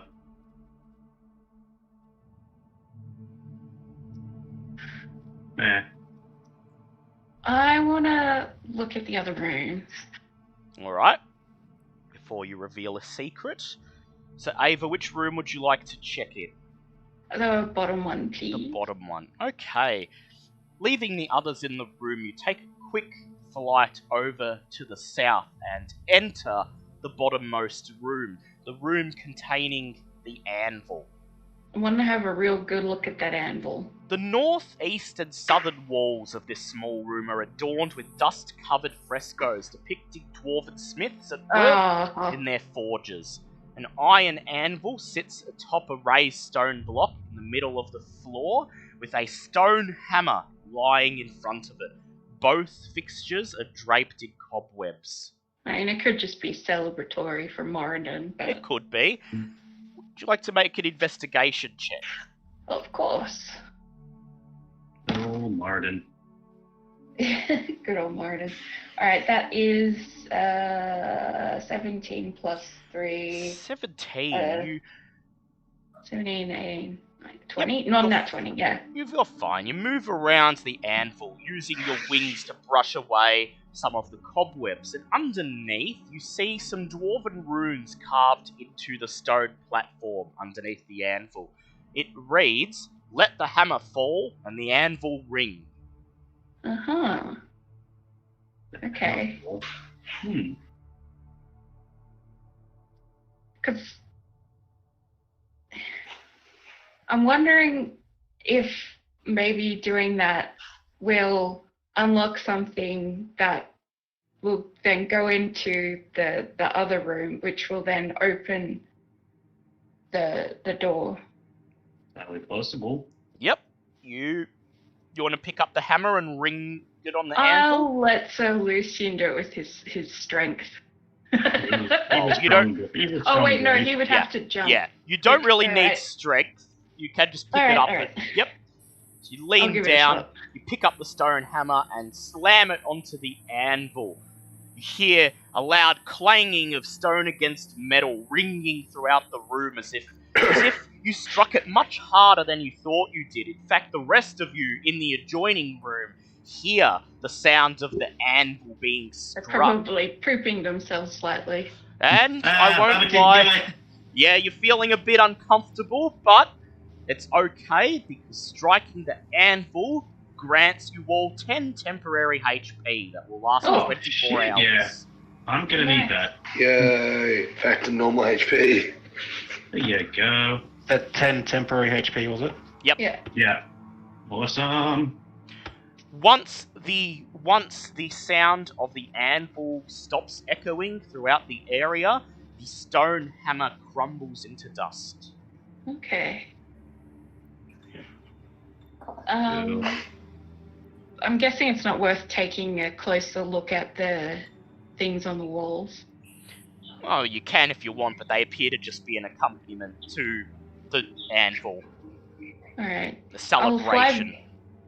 I'll fly back to the room Yep. with the others.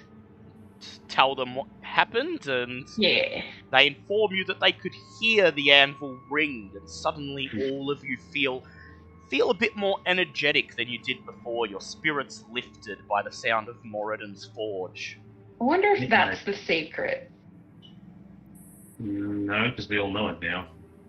Yeah. Yeah, but the sound would have passed through. You notice no change in the room that the rest of the Mhm. party are in. Okay, so I guess we should look at the last one. Last one, very well. You fly up to the north. Are you guys and- gonna come, or are you just leaving me? I mean, you'd have to carry Bobbit now, but Bob's more than happy to I come could with. carry you if you like. Alright, you pick up Bobbit, Yay! and you carry her over to the northern pillar, depositing her in front of the doorway, and you both enter the small room. Like I said before, this room contains a 10-foot tall painted statue of an armoured male dwarf wielding a battle axe and wearing a mask. Before Is the that- statue, in front of his feet, you see an adamantine trapdoor set into the floor with a pull ring on the side of it so that you can open it. However, as you enter the room, you feel minute vibrations indicating the presence of magic.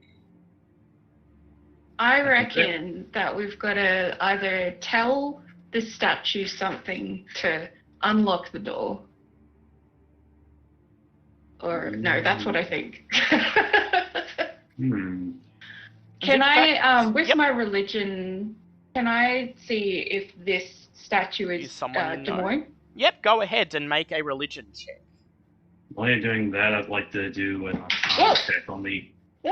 Yep, trapdoor. go ahead. Both of you make checks. Yeah, that's 16.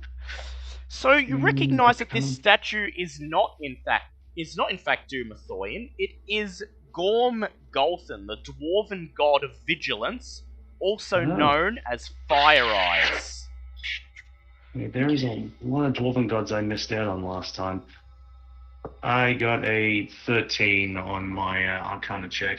So Bobbit, you detect a vaguely perceptible aura of evocation magic emanating from the statue. Hmm. Is it, But- does it have laser eyes?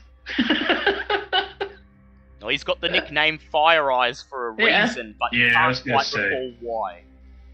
Yeah. It seems like something we don't want to. So does that mean that if we try to open that door, he's going to try and shoot us with his lasers? No, you can try it and see what happens. Raise the beams on his frickin' head.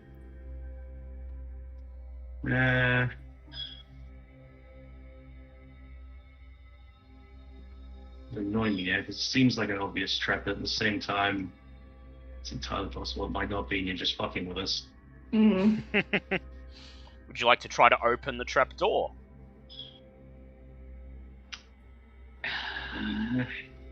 Either that, or we could get Bolden to do Something. detect magic on it. Should do it. Detect Bold! magic. I don't think I had to Yeah, detect I magic can come on Rich detect because I magic. didn't want him using it. Yep. Mm. Perhaps, Yes, Pencil, yes, buddy. perhaps reading your mind, Bulb, you hear a flutter of wings and Bulb perches outside the door and joins you in the room. Wish to have Yes, Bulb that cast detect magic? statue scares out her worries, ass, do the thing. Okay, I do detect magic. Very well. You wait for 10 minutes as Bulb prepares the ritual. He casts Detect Magic and reveals that there is indeed an aura of evocation magic emanating from the statue, but his spell also reveals something that Bobbit did not detect earlier. There is an aura of illusion magic emanating from the trapdoor. It's a Did phony. you open that trap? Yes. Open that trapdoor! So what god was this again, sorry? This was Gorm Golthan, the dwarven god of vigilance. What if speaking the secret opens the trapdoor? That's what I said. Oh, I did mean, you? can Sorry. Try. Yep. Alright, so I guess we're back to the statue again. Okay, well, I would like to get somebody carry Bullet back to the statue, please. Yep. So Alright. would you like to speak the secret in this room, or would you like to speak it in Dumathoin's room? Mm. I mean, We can try Dumathoin's room first. Yeah, Demathoin's room's Very probably the well. best. Bulb flaps his wings, basically giving one look to the illusionary trapdoor and shaking his head. Flies back over to the other room, and Ava airlifts Bulb over the foyer 60 feet below. I mean, Bobbit. Oh yeah, Bulb, yeah. Over 60 there's a lot feet of bees below. going around. And you land and enter the room with the inscription prompting a secret to Dumathoin. What do you do here? I suppose Bullet can pull out Mr. Stick. Look at him and Reach go. for your cloak, pull Yeah. out Mr. Stick, and you feel him stirring in your mind. What would you like to do? Bullet needs a secret. Something that no one else knows. Otherwise, this statue, nothing else will happen in here. Mr. Stick's voice echoes in your mind. And why should I divulge such a secret? Because if there's one thing that can help grant power faster, it's money. And you don't want me going without it now, do you? Well Just make sure to spoken, say it out child. loud. Just make sure to say it out loud, because if you tell Bobbit, then I don't think that would count. Well spoken, child. Very well. I shall amuse you this day. Then, raising his voice so that everyone in the room can hear, Mr. Stick bellows, "The child's name is Alessander." Oh, fuck! Okay. Interesting. You hear a metallic click, and then, with an earthy rumbling, one of the stones that makes up the floor beneath you begins to slowly slide away, revealing a spiral staircase leading directly down.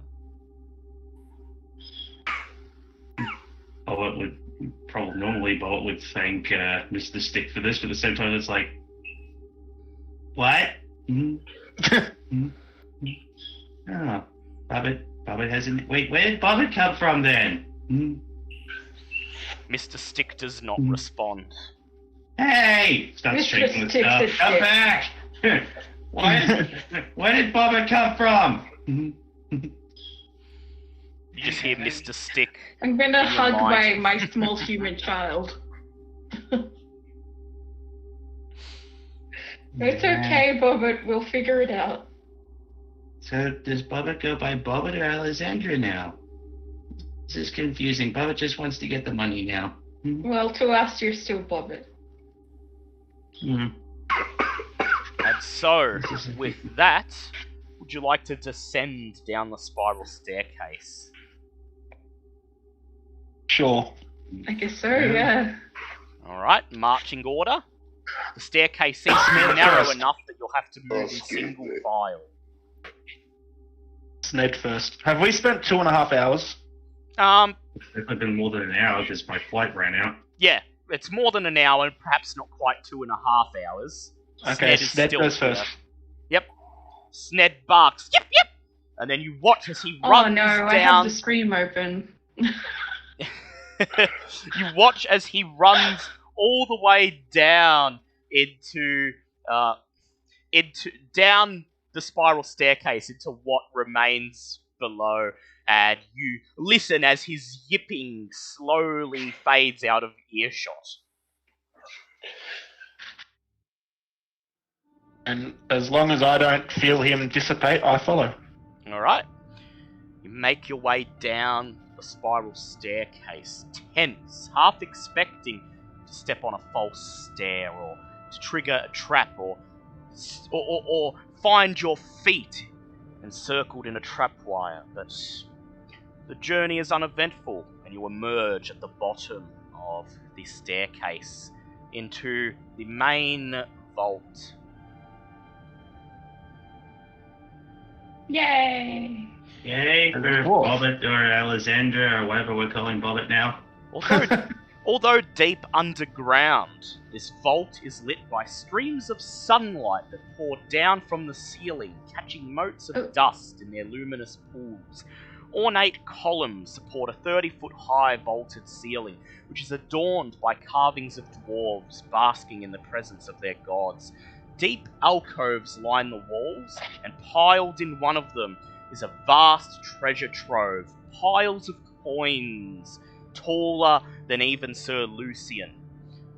Out of the dusty gloom steps an aged dwarf, clutching a staff, carved and painted to resemble a pair of entwined dragons, one red, one gold. Beside him walks Sned, yipping with excitement as the dwarf looks on, a look of amusement on his face. Despite the dwarf's age, his eyes are bright and steady. "I wasn't expecting anyone," he says plainly. "As you can see, this place is quite a mess. Perhaps you should come back later, after I've tidied up a bit." Can I do an insight check? You may. That's a 16 plus insight plus 4, so that's an unnatural 20. Is this guy the golden dragon turned into a dwarf? The dwarf's kindly manner does not seem to be a facade. However, his manner of speaking and way of moving does not resemble any dwarves that you've seen. Furthermore, he certainly could not have lived here this whole time if he was just a dwarf. What's the dwarf's name? What was the dragon's name again? Oranax. Oranax. Bob steps forward and says, "Do we have the honor of speaking to the great Oranax?" The dwarf looks at you. You see a twinkle in his eye, and he smiles, and he says, "Oranax, I do not know that name. I'm Barock Clanghammer." He giggles in amusement. Can I do an insight to see if he's Yeah, I lying? was just thinking. You may go ahead. Oh, Sit on a throne, nice. that one ain't gonna work. That's a 9. Can Yeah, I do he an could insight either... You can do one. Go ahead. check? Oh, never mind. Oh wait, no, I still got it. Get I yourself thought I a lost dice it. tray. Yeah, Yeah. it's fine. There's a perfect present. That Yeah. is. Where's my insight? So 19 plus 3. No, 19 plus 4, so 23. You recognize the giggle of an amused old man who is laughing at the fact that he knows that you know his secret, but he's trying to play with you anyway. Oh, I'm you gonna let me- nudge. I want to nudge Bulb and be like, Bulb starts bouncing up and down in. Bulb does what Bobbit does and starts bouncing up and down in joy, And as That's you, without Bobbit saying is. anything. as you do this, Sned mimics your motion and just goes, yip, yip, yip, yip, yip, yip, in joy, because of course this I can kobold understand Sned. seems to be in the presence of a real dragon. Yeah, and I can understand Sned. So if he's actually speaking, The dwarf who calls himself Barock giggles again, and he says, and I was hoping that we'd have a bit more fun. But, oh well, you've seen through my ruse. I see no purpose in keeping it up much longer. He taps his staff on the stone floor, and then, with a blink of light, the dwarf vanishes, and a gold dragon materializes, his adult form taking up nearly the entire girth of the vault hallway that you're standing Bulb in. immediately bows and puts 50 gold in his hands and holds it up as an offering while he's bowing. Meanwhile, Bobbit just sits there and go, "Wow, that dwarf was actually a dragon." "Hey, How we're going come? shiny." Oranax regards the 50 gold pieces, and then he moves out one of his front paws, and using his middle claw, brings the coins in towards him. He smiles, and you see steam emerging from his nostrils, and he says, "Very much appreciated, young Alfolk. Now, if I might ask, what brings you into my humble domain this day?" Bulb is too awestruck to speak. You're huge. I'm still going. Bobbit only wishes the keeper was here. He would have loved to have met you, but made a dragon. It's not quite as awesome as you, but it's still pretty cool. Oranax tilts his head. He looks at Bobbit and he says, "You made a dragon, you say?" It's a construct, but it looks an awful lot like one. He says, "A construct of a dragon, and it flies and breathes fire and..." Oh yeah, that's Bobbit's favorite thing. It breathes fire and it flies. It does all that fun stuff. But it got damaged on the way down here, so Bobbit couldn't keep it with us. If she'd known she was gonna meet a real dragon, she would have loved for you to meet him. Oranax smiles, revealing his sharp teeth. And then he chuckles and says, "The ingenuity of the inferior races never ceases to amaze me. I would be interested in seeing this keeper one day." but it's a shame he cannot be here today. He says, perhaps if he was here, I might have been in more of a mood to excuse your intrusion into Lord Neverember's vault. I mean, Bobby could probably see if she could get him back. We're pretty far away, and we're pretty sure underground. Not sure how loud I'd have to whistle for that.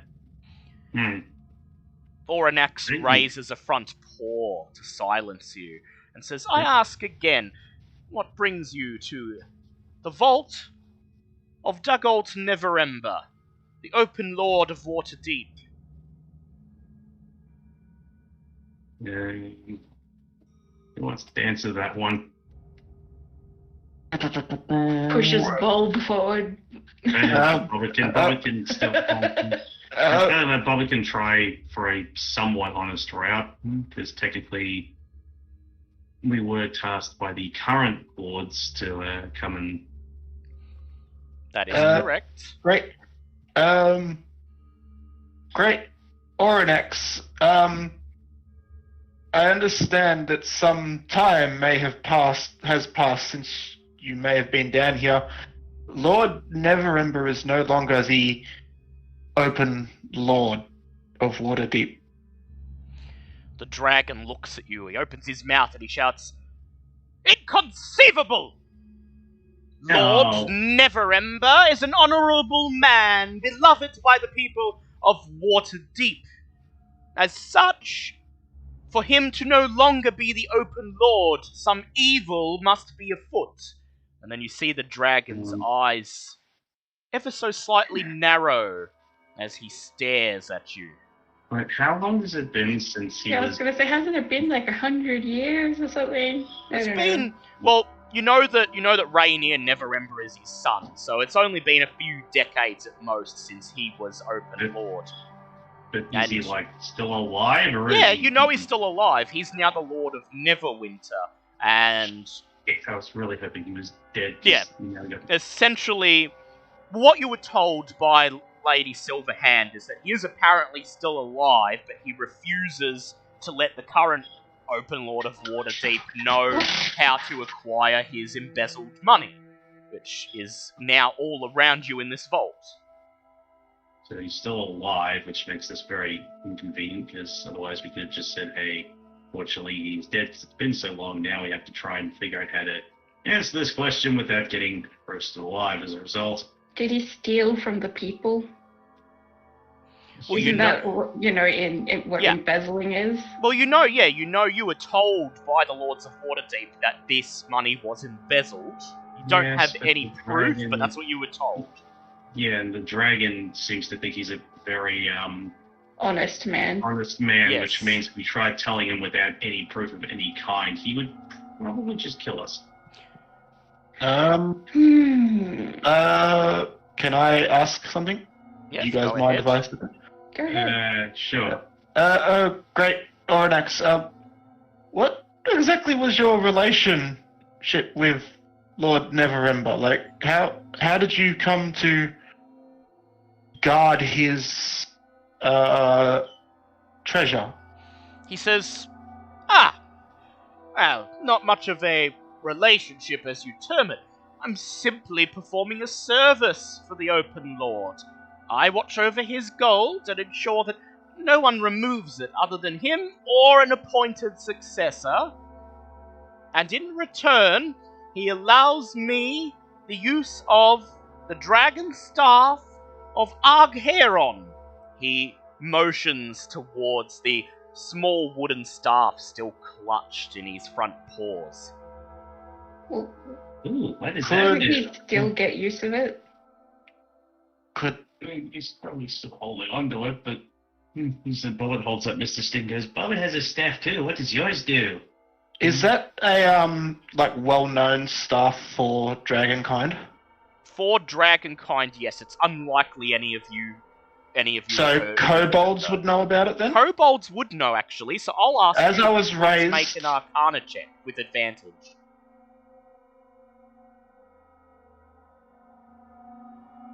Son of a fucking bitch. No, That's With a- advantage? Yep, that's a 9 with advantage. I rolled a 2 and a 5. with advantage. Jesus. You've heard the name, but that's all you know. Would Mr. Stick know anything about it? Mr. Stick is remaining silent for the moment, but Oranak smiles at a blind. Could I do a history check? You could try, I think yeah, he's go got ahead. So I'm pretty sure he's played until he bothered anyway. Yeah, but you might be able to have Mm. leverage on him if you could figure it out yourself instead of him That's telling you. that's a 15. So you For rack your history. brains for a moment, trying to think where you've heard the term Dragon Staff of Argheron.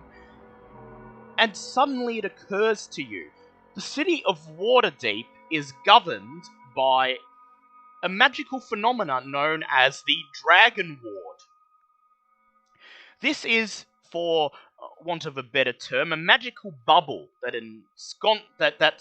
engulfs Waterdeep and prevents any dragons, regardless of their alignment or nature, from entering the city. However, anyone in possession of the Dragon Staff of Agheron is exempt of the Dragon Ward and may freely pass through or linger in the city. The Open Lord of Waterdeep would often grant this staff to dragons who were working with the Lord's Alliance or were trusted enough to live or pass through the city. Well, he could stay. I Hmm. mean, I'm sure they would be willing to talk with him about some kind of alliance. So he definitely said only someone of their bloodline, of the family's bloodline. Or could- either Neverember himself or an appointed successor. You could. So Sir basically, the Lucian other does Neverember- have. Sir Lucian does have a signet of the Lord's Alliance, so you do have the option of trying to convince him that you are the appointed successors, if you'd want to be Or that ballsy we're- about it. Or Yes, that we're working for the appointed successor. Yes. I mean, he should be here. He said he was coming with. Yes, Bastard hasn't shown up yet, though. yes. You don't know where he is, but Who entered who entered the yeah, who entered the Vault then? Yeah, you don't Yeah. know. and where did they hide? Because we've literally looked everywhere. As far as I know, unless you guys missed something when I was away last week. We Um, pretty much- Yeah, no, you don't know. Something is not adding up. Hmm. Oh no, is there people invisibles that have been following us this entire time? No, because I would have picked that up with Detect Magic if they'd been Would've. nearby. You would have. Yeah, Uh, this makes no sense. Aber is just looking around going, where? Who? What? Oranak snorts some steam into the air and he says, "So, as you can see, I must uphold my end of the bargain, especially if Lord Neverember is no longer the Open Lord of Waterdeep. There is no guarantee that the Dragon Staff of Agheron may remain in my possession. And I've Oh no, I think that's okay. Hey, Bobbit. Well, oh, Bob, you go. Sorry, I've been doing talking. so you well, go. I was mostly planning on saying that, since we seem to have an accord with the current Open Lord, we could probably make sure that the stuff remains in his possession. Yeah, it's You know, pretty much Yeah, what I was. that- That's pretty much what I was going to go through as well. do you yeah, want I me was- to do it since I have a better Yeah, I persuasion? was just about to say, yeah, maybe you do it because I was going to go Okay. through the whole thing of we're working for Lady yeah, I Lady can never remember her name. Laeral Silverhand. Silverhand. and Technically, as the Queen of Sconeland, I'm technically working with Yes. her, not yes, that's correct. for. And Well, yeah, we don't see any reason why he would have to give up the stuff. So Okay, Okay, well, you well, do okay. have Sir Lucian's insignia prominently on display, so if you would like to try to convince Oranax that you are working for the Lord's Alliance, and therefore for the Open Lord of Waterdeep, please make a persuasion check with advantage. I was going to say, do you want me to do a skill first, or You can do, you want do me a to spiel roll for it? first. Bobbit what will would you like step to forward say to and me? go, Oh, Bobbit will step forward. Oh, sorry, was that a kitty? I have proficiency in persuasion. Ah, so so you can do I. assist if... So either if way, I Bobbit think does, it'd be it's all good. good. I was going to say, Bobbit will step forward and go, oh, I suppose I should properly introduce myself. I am, well, Queen Alessandra of the great nation of Sconeland. I'm currently working, well, me and my compatriots here are working not only with the Open Lord of Waterdeep? Yeah. Waterdeep, sorry, I got some reason I want to say Neverwinter and went, wait, Yeah, no, that that's doesn't where sound right. Neverember is. Nope. He's now the Lord of Neverember. Wrong one, yeah. Yes, currently working with the current Open Lord of Waterdeep and the Lord's Alliance, while also we were supposed to be here with the current appointed heir to the Neverember line, but he seems to not be here at the moment. Make a He was meant to persuade meet check. us here. Yes. Make a persuade check with advantage. Okay, that +7 better come in goddamn handy. Alright, well, it's an 8 first, so hopefully the next roll's a little bit better. And that's a 17 + 7, so 24. thank Oranax God. takes a step forward and he moves his head down towards you, nuzzling you with the tip of his nose, and he says, "An honor to meet you, my lady."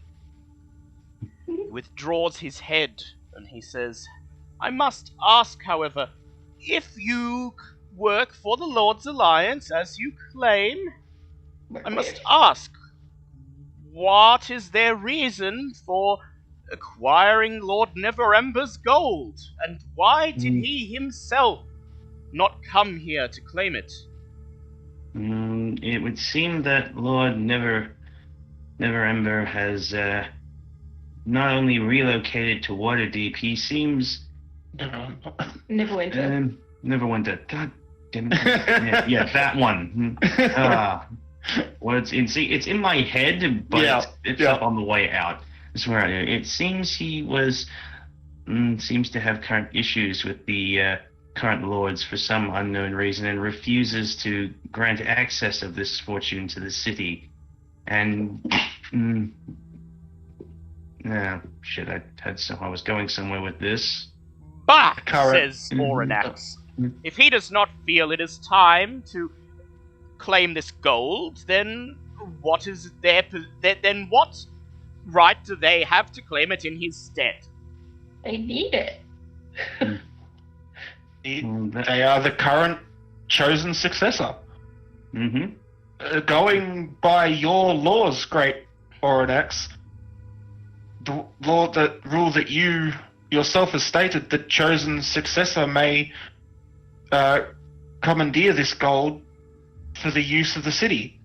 And that is what they wish to do. They wish to commandeer the gold to help build up the city and make the citizens' lives better. Help the people. Please make a persuasion check. Shit. Who's making it? Him or I? Bulb. I will help. Okay. This is going to go so well.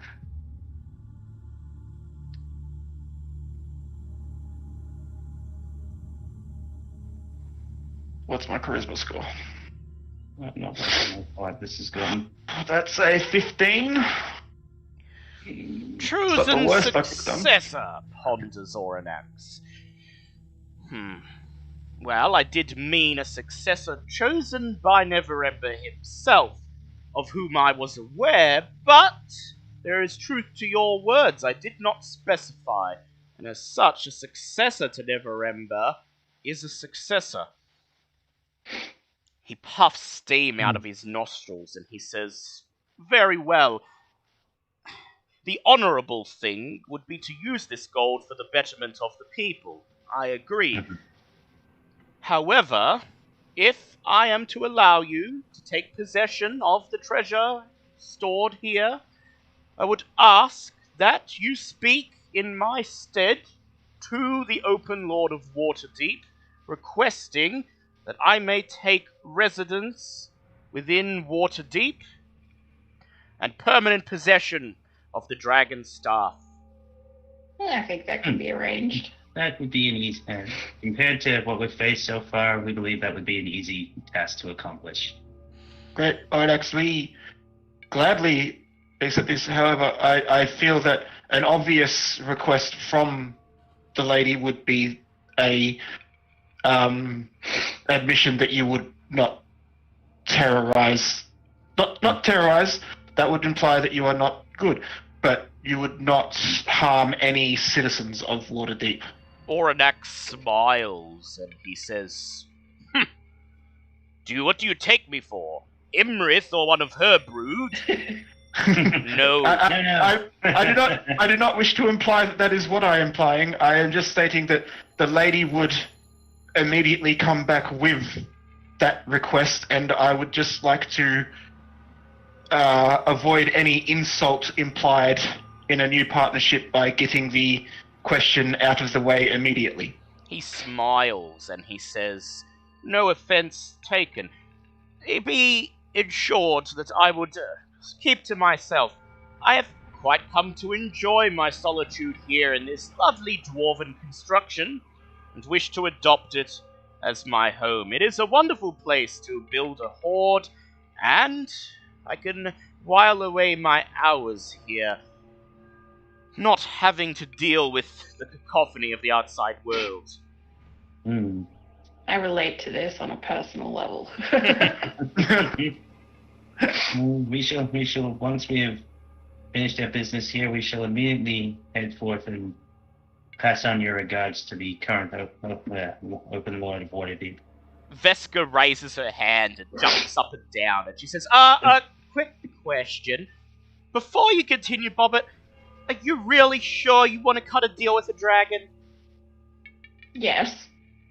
Why not? He seems friendly. Bulb is immediately offended himself, having been raised by kobolds who worship dragons.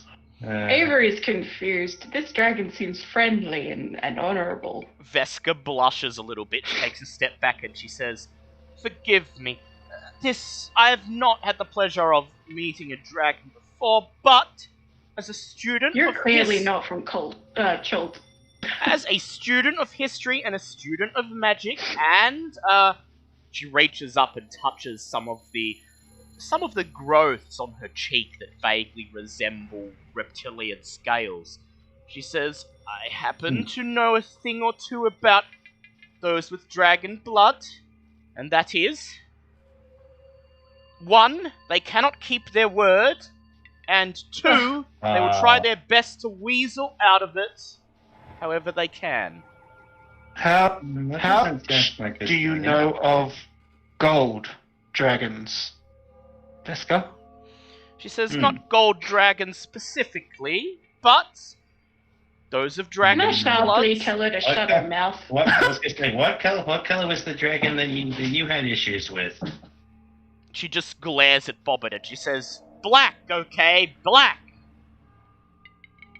Veska, gold dragons are said to be the most honorable of the dragons, and as we have evidence right here, the great Oronex here kept his word for Many years. many decades. Long time. And not If putting my Maggie- prejudices forward, but I would take his word on just that alone. I hope that the dragon sees us defending him. Yeah, he's just sort of Yeah, watching this amused. He doesn't appear to be offended, Yeah. he's just amused. This is probably the biggest source of entertainment he's had in decades. Please make a persuade check, Bowl. Oh, fuck. Bobbit or Ava may help. Bobbit would like to put in an assist by simply saying, look, if we ever come across the dragon that wronged you or anyone that he was related to, we will personally kick them for you. Does that help? Yes, you may make a persuade check instead of Bowl. Oh, thank God. Oh, phew. And that's a nat 20. Oh, thank God. Veska You wouldn't happen sighs. to know any of their family, would you? Veska sighs and she lets both of her arms go limp by her sides and she says, Fine, we'll make a deal with this gold dragon.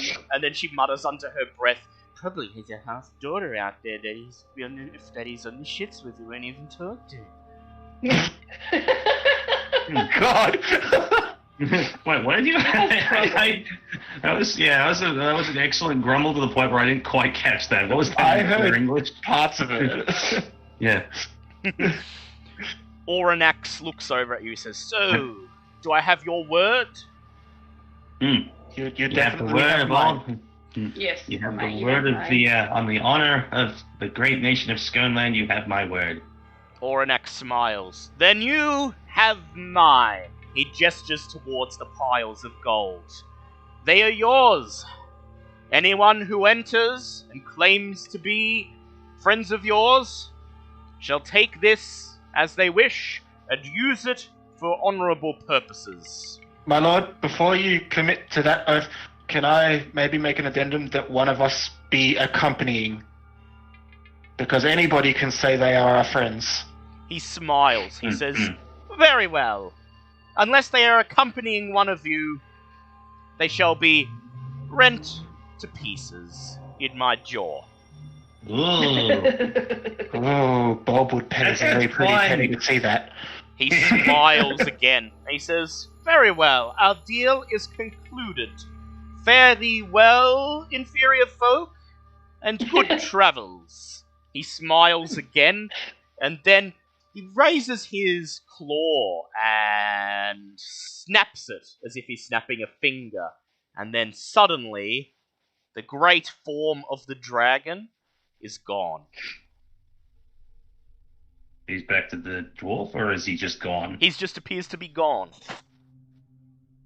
Ah. You have no idea where he's gone, but you could still feel his presence here in the vault. Bulb Okay. bows in all four cardinal directions. Thank I you, like Mr. that Dragon dragon. Dwarf. Thank you, Mr. Dragon Dwarf. With Dwarf that, Dragon. piles of hundreds of thousands of coins lie before you. Would you like to liberate any of the money now, or would you like to simply return to your benefactors and inform them Well, that the bounty I is mean- yours? I mean, it would be rude. Oh shit! We probably should have asked to take some back as a proof that we actually accomplished. Bobbitt's just gonna call out, going, Mr. Great Dragon, if you're still here, would it be okay if we took a small sample of this back to prove that we were here, just to help honor your word? As if to answer you, you feel the floor and walls suddenly shake, and a gold coin slides off one of the piles and lands at your feet. So just one. If that's how you wish to interpret it. I mean, He could have just been going, take it. Shut up, Bulb, take it. Bulb puts his opinion forth and says, maybe we just leave everything and just hope that they decide to come with us after we tell our story. Bobbit will take the one coin. Fair? No, she wanted Bobbit wanted it. And now Bobbit's just joining Vesker in the vague rumbling noise. You thank Oranax for his patience. And All of the bowing. tell him you will Mhm. return for the gold. And while bowing, make your way out of the vault. Make your way... Before we leave, Yep. is there any distinguishing features in this part of the vault that I could maybe take a rubbing of? We have been in an ancient part of the... There are... I there know. are... Let's go to that one really nice alcove thing we were at before that Bobbit thought was really fascinating. Take a rubbing of that one. there were... No? This main vault Thank you. itself, there are carvings of dwarves in the stone walls, but that's about it. If only we had one of Emblem's Call of Cthulhu characters with a camera. Yeah, with a camera to take a Camera. photo. Or- well. Maybe... Oh, Alright, well, we will take our one coin. we'll leave it and hope that... Yep. Take a look. You begin to make And your with way... that, I will be right back. Yep. Yep. You begin to make your way back to the entrance, once more moving up the spiral staircase, moving through Dumathoin's room, making your way across the crumbling bridges, downstairs, past the cursed fresco that Bobbit was so transfixed by, and you enter once again into the main foyer. It is here, as you enter, that you feel a wave of magical energy emanating throughout the foyer. And before you have a chance to react to it, a large purple vortex opens at the entrance to the vault. And out of it steps a pale-skinned elven wizard with long black hair and a sinister, pitch-black coat, the image of a winged snake carved into the chest piece. No. As his feet touch the stone floor, several others step out of the vortex behind him. I ready my weapon. 2 drow gunslingers, 10 Zentarum thugs, Shit. and then, last of all, a bulbous, spherical creature with a large central eye and tens of whirling, writhing eye stalks. Oh no, Some what about sort just of- come back to? Orphanax said that he would help us. Well, oh wait, no, that he would protect the gold, right? He would. Does he but want to you're- help? You're not in the room with the gold, is the thing. No, we I'll have go to get all him. the way to... You want to I leave us can alone on that fly. flight?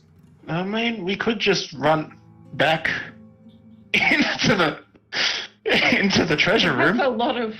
That's a lot of running and a lot of movement. And a No, lot of I mean turn. that's a lot of badness right there That in is front true. of us. There is a lot of people. There are. And I have a higher speed than all of you. The Plus, I can use strange- that crack. The strange beholder appears to be much smaller than the likes of Xanathar, but still, after your encounter in Xanathar's lair, seeing it does not exactly make you feel confident about Nope. what is about to happen. Before you have a chance to do anything else, you hear a deafening crash as suddenly the stones in the northernmost wall begin to part, blown away by a great force. And behind them, you see, having apparently tunneled through the ground, through the sewers of Waterdeep, into this chamber, brandishing their swords, Rainier Neverember and 5 soldiers of the Lord's Alliance. Oh, great. Now you turn up when we're trying to convince the dragon you were here for the gold. No, now you show up. Rainier looks around. He brushes dirt and dust off his armor. He opens his mouth and says, "Sorry, we decided to take an alternate route in case we beat you here." And he notices the Zentarum forces gathered at the front of the foyer. And he says, Oh, I see. Everything's already over, isn't it? No, you still have all of them to fight. He draws his sword and motions for the soldiers accompanying him to do the same. Meanwhile, the elven wizard extends a hand. He says, "Fear not! Unless you mean us harm, we mean you no harm." He says, There are a lot of people with you to say that. He says, "Well, you know, they say there's a gold dragon guarding this place. And, well, I won't lie. Nice. I won't lie. You have something that I want. And I brought some muscle with me in case we had to beat it out of you." He says, "I am Manshun, I have an idea. chairman Manshun? of the Zentarim." I just want to hear what he wants first. Okay. He says, "Yes, you heard right. Chairman of the Zentarim, supreme leader, grand Fubar of this glorious organization that brings law and order to the civilized people of Faerun." What's your trading regime? Because we've killed a lot of your people already. He simply looks at you. Simply looks at you and his thugs brandish their weapons. He says, "Here are the terms of my deal. I want you to record, in no uncertain terms, that you grant us permission to liberate the gold of this vault. That will allow us to get past the dragon and take the gold for our own uses." You see, Can I laugh uproariously?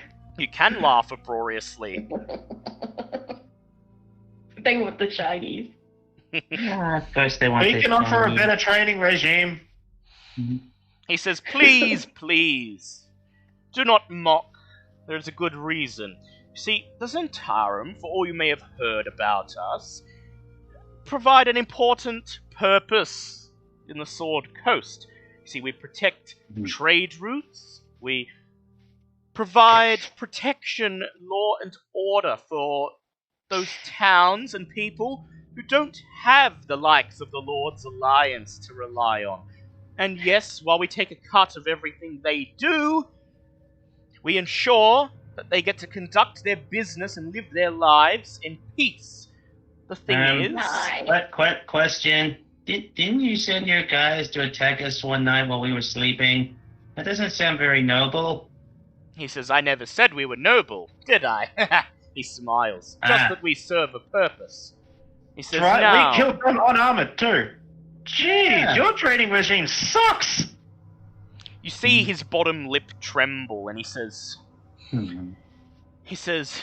"I get that you are trying to goad me, but..." Oh no, I'm not trying to goad you, I'm trying to convince your thugs that we can give them better training.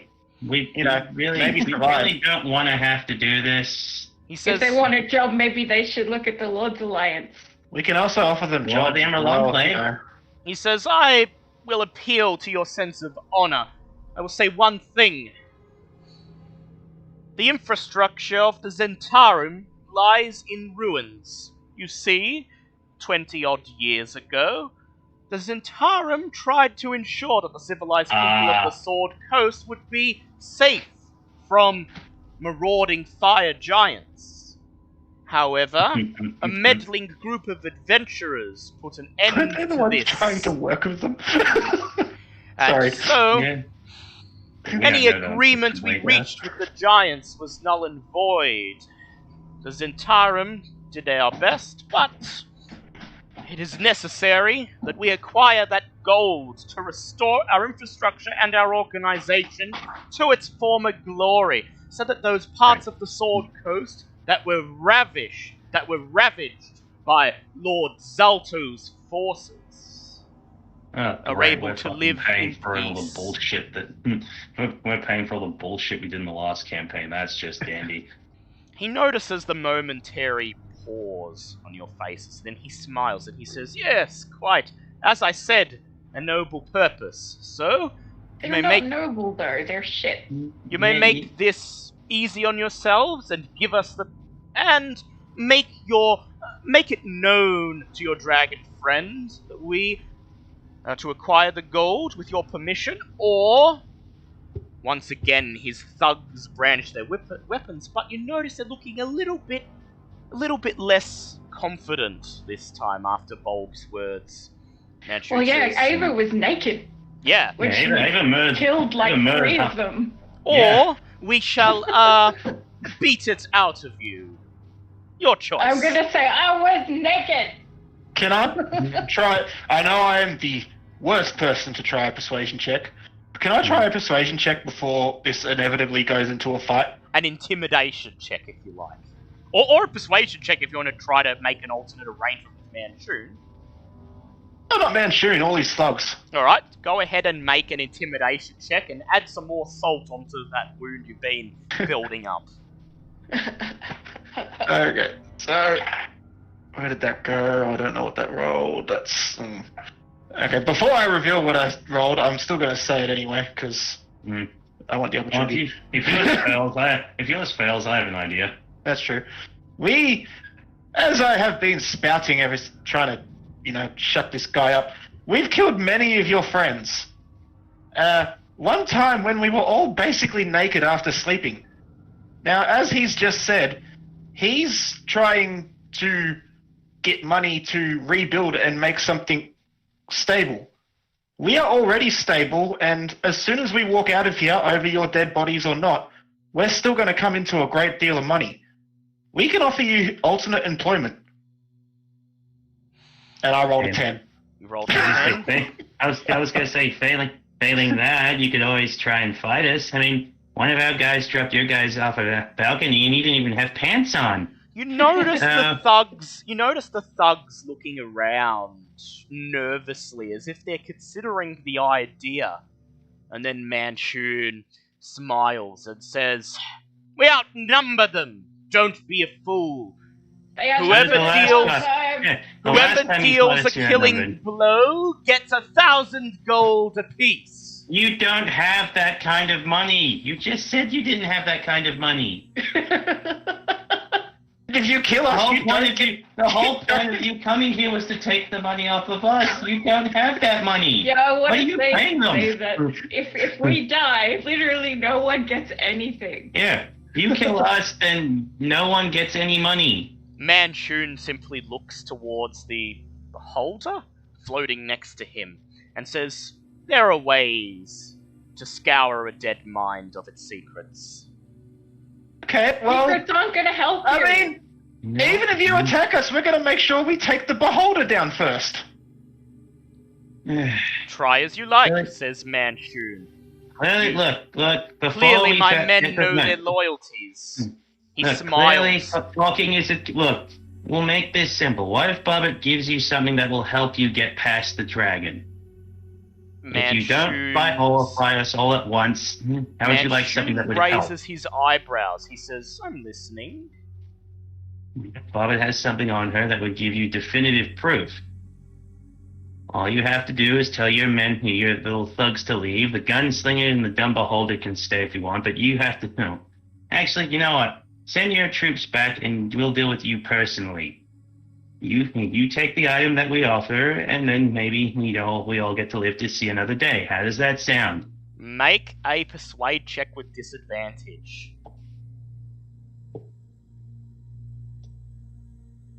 I really wish you hadn't said disadvantage, because the first roll I did was a 20. But a 16 plus 7 is pretty solid anyway. Yeah, it is. Manchun simply says, "Fine." He turns to his men. He says, "Get out! Shall deal with them myself." The thugs salute him and silently make their way out of the vault. Could have come into money, you idiots. You notice that the drow gunslingers do not move. He says, "My counter-proposal, these two remain." Fine, but the beholder has to leave as well. You and the gunslingers can stay. The googly eye one has to leave. He looks at the beholder. The beholder looks back. Failing that, failing that, then, $1 million is a lot, $1 million gold's a lot to pass up on. Do you think your men would follow you if you turned down an honorable deal? He looks at the beholder. The beholder looks back at him. He shrugs, and he says, "You've pushed your luck too far. I'll just kill you and take the information I need." With that, he snaps his right finger, and magical energy begins to surge down his hands. Roll for initiative, please. I got 14. 19. I got 18. 14, 19, 18. And how did Sir Lucian go? 18. At the very least, you don't have to deal with the thugs. Yeah. Oh, mate. We'll forward to that. Yeah, 18 for M1. Wow, so that'll be 17. And, okay. Alright, Manchun with his initiative of 21 gets to go first. Aw, jerk. Alright. He takes a step forward, pulls open his black robe, and reveals inside an ornately carved metallic staff. He smiles. Ooh. He says, "My staff of power." Bobbit calls dibs. It's metal. You can have it. He looks over all of you as if he's deciding what to do, and then It's gonna be Bulb or Bobbit. I can just put money on it. he raises the staff, and he casts upon Sir Lucian Oh no. Finger of Death. Oh shit. The Damn. staff vibrates and a Oh. spectral ray of energy silently extends, striking Sir Lucian in the chest. Sir Lucian, please make a Constitution save. Oh dear. Well, someone's been a cunt. Yeah, that, I mean, sorry. No, yeah. 13. 13. That is a pass. You take Oh, 30 points of necrotic damage. Oh. that was a pass. Yeah. I have a funny feeling in my tummy. It is Bobbit's turn. Ow. Designated Yeah. healing this good fight. Yeah, I was gonna say, Bobbit wants that stuff, and Bobbit, well, Bobbit said she was gonna give you something to help you out, and Bobbit's wasn't relying on that. So we'll see how this helps. And Bobbit is going to take out her staff and then remove, let's say, 3 of these stones from her necklace of fireball. And would like to cast catapult on them and throw them directly at Mr. Mill. Move so I can actually see Yep. where he is So right and fire here, that bad. calmly Right, walk and out more. to the middle of the foyer, grab your necklace of fireballs, hurl it into the air, and cast catapult.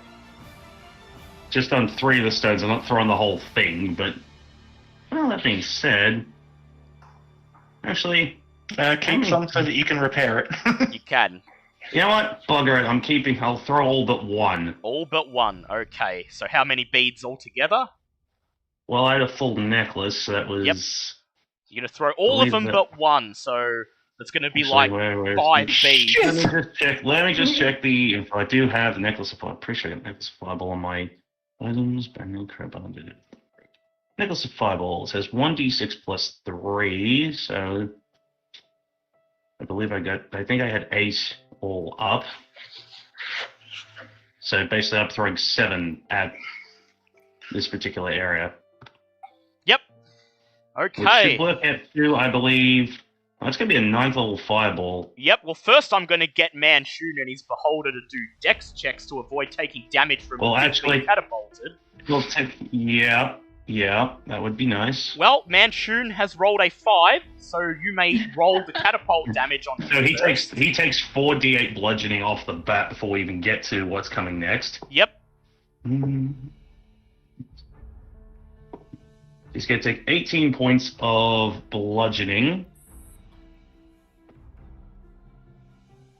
And then, well, did the beholder The pass beholder as well? the beholder has rolled a 14. And that fails as well, so you can take 18 as well, you dick. So basically, just what is this? Oh, all these little red stones basically fly through the air and just absolutely pelt into them. Yep. And Bobbit just smiles and says, and Boom, boom. boom. Boom. And Okay. yeah, he, Roll I your swear to damage, God, please. you one-shot this. well, I believe you have to do Dex first, Sir, for a fireball. Very well. Well, Manchun's robe of the Archmagi gives him advantage on saving throws, so that's going to Oh be... my. God, I a hope you don't incinerate him. That's going to be a 16 on him, Just passes. You actually wait. and Let me for save. the Beholder, it's a nat 20, so 22 all up. So they both You guys are passed. dicks. You guys are dicks. So, how much damage does a 9th level fireball even do? And is it just those guys, or would it hit the It would hit technically the- it hit the if I'm Yeah, it counting hits it the down, drow it hit as the- well. Yeah, so yeah, keep it going. Unfortunately, you don't get to find out, because as soon as the beads hit him and begin to drop to the floor, Manchun Oh. uses his reaction to cast Counterspell. No, Wait. no, you Would that no. count a 1 or Yeah. 5? Oh, It's a 9th level Yeah, fireball, mate. I yep. don't think he has a spell high enough for He that. does have to roll. He does have a 9th level spell slot, but he's saving that. So what he's No. going to do is he's going to No. attempt a DC 19 intelligence check to counterspell it. I'm gonna be so He pissed gets- if I waste this and there's nothing. He's going to get +6 on that. That's a 13. Roll your damage. Oh, for Yeah, fuck. that's like fucking thought you. Oh, shit. Okay, so I gotta check. 9th level. That is going to be 14d6. So Yep. what did the They're drow taking roll? half. Since you now have to roll Yep, for the drow's drow dex. gets a 15 and a 16 respectively. So, one of you have just failed this. That would have been lovely, thank you. Didn't one of them Oh, fail? well, it's just I thought it was 15. Yeah, one of them failed. save was 15. Okay, Yeah. well, whatever the half of 53 is So what that will most of them are taking. be 27 points of damage for Manchu, And the Beholder, and one of the drow. And meanwhile, the other drow gunslinger burns to death horribly. it's just the biggest fireball ever seen. He Oh, has just- barely time to just go. He barely just has time to go ah before he's Oh incinerated. shit! Boom. I was just going. Ah. Ooh, that means that he's used his counterspell. That means he's used his Yeah, reaction. he wasted Yes. it. That means he's He wasted, wasted it. it. Yeah. But does the Robe of Archmagi give him a counterspell? I think Ooh, so. that's a But question. we don't know that. We don't know. Okay. Okay, it is I'm coming now. up with Well, plans. I It just is- It is now I'm Sir fine. Lucian's turn. I thought it was mine. Yes, Davis first. Yeah, Ava then Sir Lucian. Davis Sorry. I did. Yeah. Well, Ava first. you guys do that. Bobbit can't. Bobbit just fired off a 9th level spell. Bobbit's gonna go take a shit. You're using my names. Bulb wants that fucking robe. Do we need... We don't need the dragon. If Do you, we need the dragon? I can go and get him. you can go get him if you think you need him, but you've Oh. already cleared out most of his forces, so Well, let's just Yeah. look at this Without real the quick. thugs. A gunslinger died at 53 health, died from 53 damage, and this one has taken 27 at least. yeah. so So that's, this one's at least if- on half health. yeah, at least. So it worries me that Manchun has a 9th level spell slot, but at least the gunslinger can be taken down, I would say, in one of your turns for sure, if you hit. I mean, I can do both. I can hit the gunslinger and go. Because I've got a bonus action, which will be Zephyr Strike, because of course it is. Yeah. And then I've got 2 attacks and movement. I don't think we're going to need the dragon this... Like, I don't think... I personally, this is my opinion, so take it or leave it, don't think you'll need to leave to get the dragon this turn. Okay. Because we do have Rainier and 5 5 soldiers as yes. well. And there may be more support on the way. Alright, well, I'll Zephyr Strike, of course. Yep, you cast Um, Zephyr Strike on yourself. Yep, as my bonus action. I will try and hit the first gun, the only The one that's gunslinger. left. Yep, go ahead.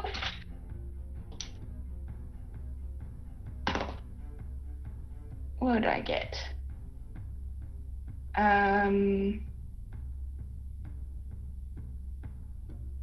Math. Just a sec. That was only 15. 15. That is, let me check. On a drow gunslinger. That is a miss, unfortunately. Your arrow just bounces uselessly off his leather armor. That's okay, I'll try and hit him again. Try go again, yep. Alright, that was an 18. That's a hit. Roll for damage.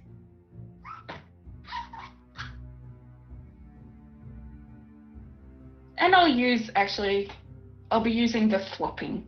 Yep, swamping arrow. Okay, so Swamping. you've hit him. He falls.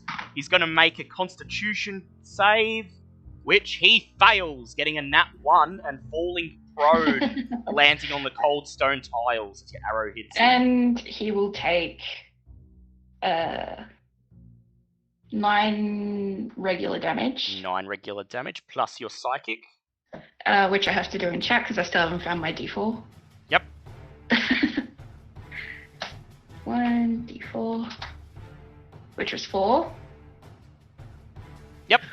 4. Okay, so 13 damage altogether. He's looking quite hurt. And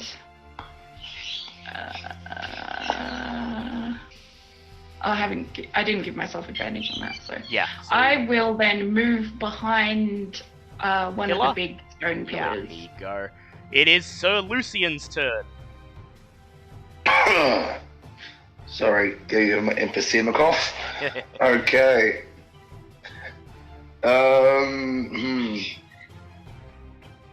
Is Manchu really our main primary target here, isn't He he? seems to be the big boss, yes. He is the leader, yes. Would it be possible for me to charge in with the charge blade, or is he too far away? No, he's just close enough. You'd be here. Just rush forwards. Oh. Ah! Exactly, I'll have to do that. And can I do anything with my superiority die? Oh, yes. Which maneuver would you like to use? Okay, can I do parry? Okay, I'm gonna try and my goading attack Yep. if it passes. All right. Alright, let's roll Go it. ahead. Roll to hit him first. Oh, shit. 3. 3. You swing your sword. Unfortunately, it seems to bounce off his pitch black robe. You do have your extra attack, though. Would you like to go again and attempt the same thing again? Can I also... Would it be possible to use my clockwork amulet? Ah, yes, you can. If you would like to make your roll just 10. Okay. So That it'll make would it'll be- make your roll 10 plus your to hit bonus. So I think your roll would be 16. Which, if his armor class is 16 or lower, would mean you've hit him. But we don't know what his Alright, armor class is. let's give it a shot, shall we? Alright, so you raise the clockwork He is amulet in made. your hand and press Yeah. the button on it. And then you swing with your sword, rolling a 16. That's a hit. Would you like to spend your charge now and deal 2d8? Yes, please. Alright, 2d8 damage, and you get to add your superiority die to it as well. Oh, beautiful. Do I need to roll for a superiority die, don't I? You do Oh, wow. you do roll and adds that to your damage, yes. Alright, beautiful. 2d8. That is a 4. Gosh, that was terrible. 4 plus your superiority die. And your damage modifier. Yep. Not damage modifier, your weapon. Yeah. thingy. Yeah. No, he's doing You it. knew what I mean. Yeah, I'm trying to figure all this crap out now. Oh gosh, what am I doing? Sheesh. Sorry, guys. That's okay. 4. I think that's 7 altogether. I think. 7 altogether, plus Manchun fails his wisdom save. Your goading attack goes off, and now he gets disadvantage to attack anyone other than you. So a good hit altogether. It's now the enemy's turn. Drow Gunslinger number 1 raises his gun and fires at Bobbit in retaliation for the fireball. That is an 18 to hit, so that's a hit on Bobbit.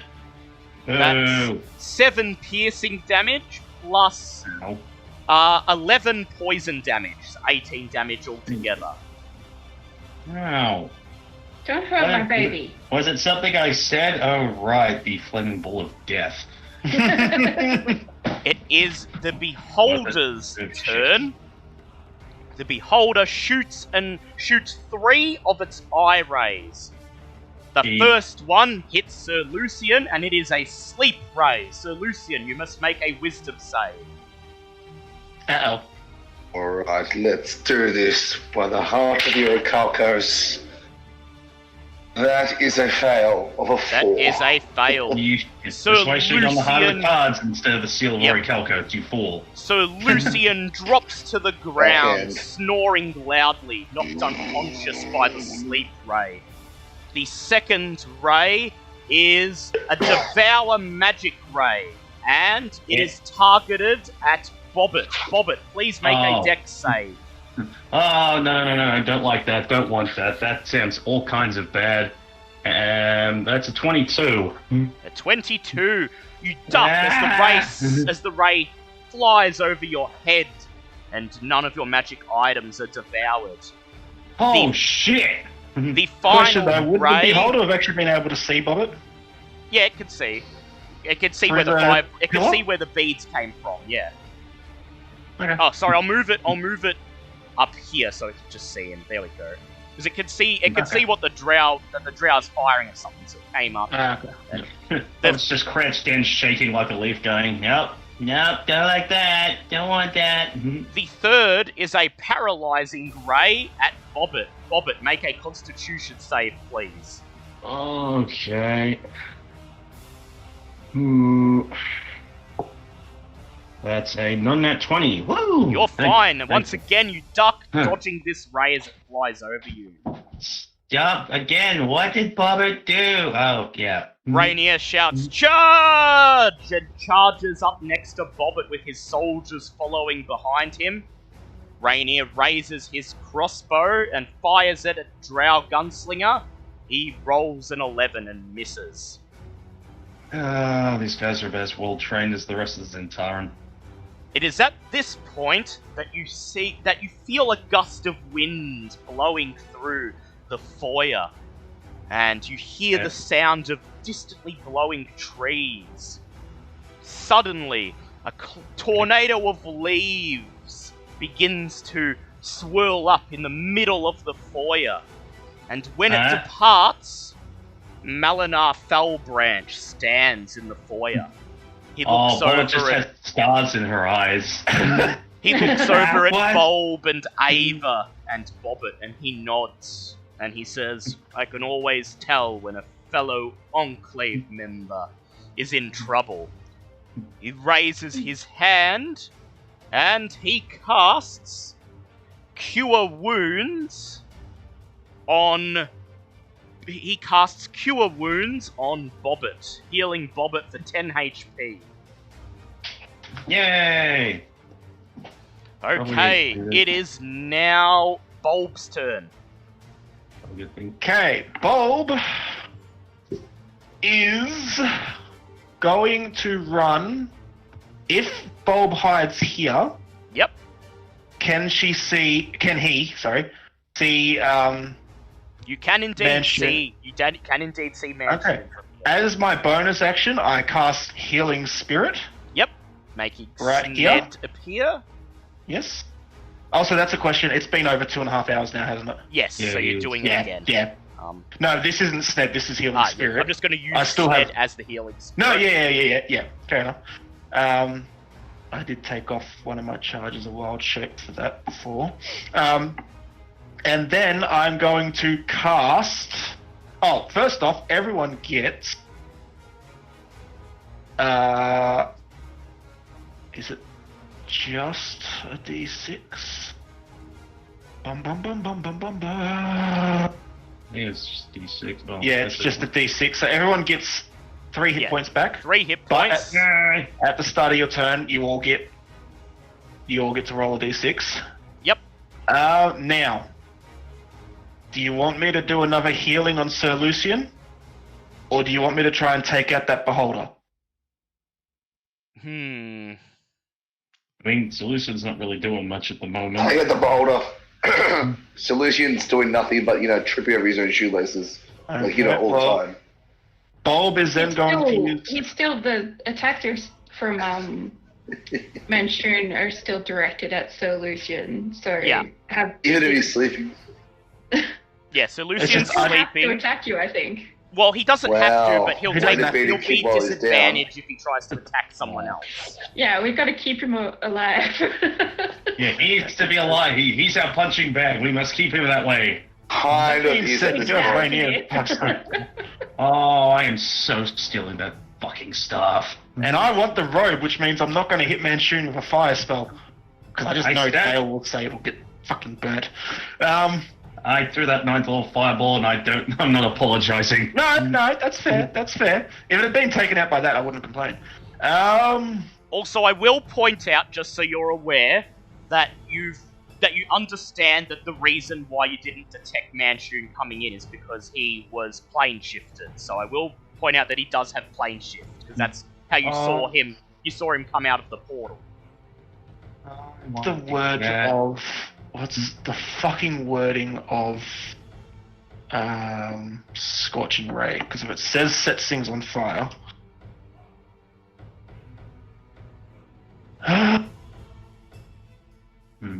Okay. Nowhere does it say things catch fire. No, it doesn't. Wait, which Okay. Well, I'm gonna try and damage Manchun. Yep. Because I have a healing out. It's concentration. I'm gonna cast a scorching ray at 2nd level at Manchun. Yep. Go ahead. Because this will probably be my only chance to get a damaging spell with his fucking counter spell. That's a lot fucking better. That is an 18, a 23, and a 24. 24. Okay, those are all hits. Go ahead and roll damage. Okay. 2d6 for each one. All 3 hits, so I've got to roll 4 and then roll 2 more. And he has used his reaction already, roll. so... That's 5, 10, 14, 17. Got to roll 2 more. 17, 23, 20, 26 damage. Ooh, nice. And then, do I have any more movement? And then I would like to move another 5 feet into the here. hallway. Yep. Hear Manchun swear in Elven as flames char his cloak. It's Veska's turn. She steps up behind Bobbit and casts Shatter. Right here. Oh. No, yeah, look. Wait, she's being smart enough to cast it so that the allies don't get hurt? Yes, she's casting it where it won't actually hit Sir Lucian. Manchun, Oh, pity. Manchun and the Drow Gunslinger both pass their deck saves and take 12 points of lightning damage. You hear Veska go, "Damn it!" knowing her spell has not gone off the way she wanted. Okay, no, that's it, Bobbits. It's Manchun's turn. He uses his first legendary reaction to shout, "Get in here!" And then, shit.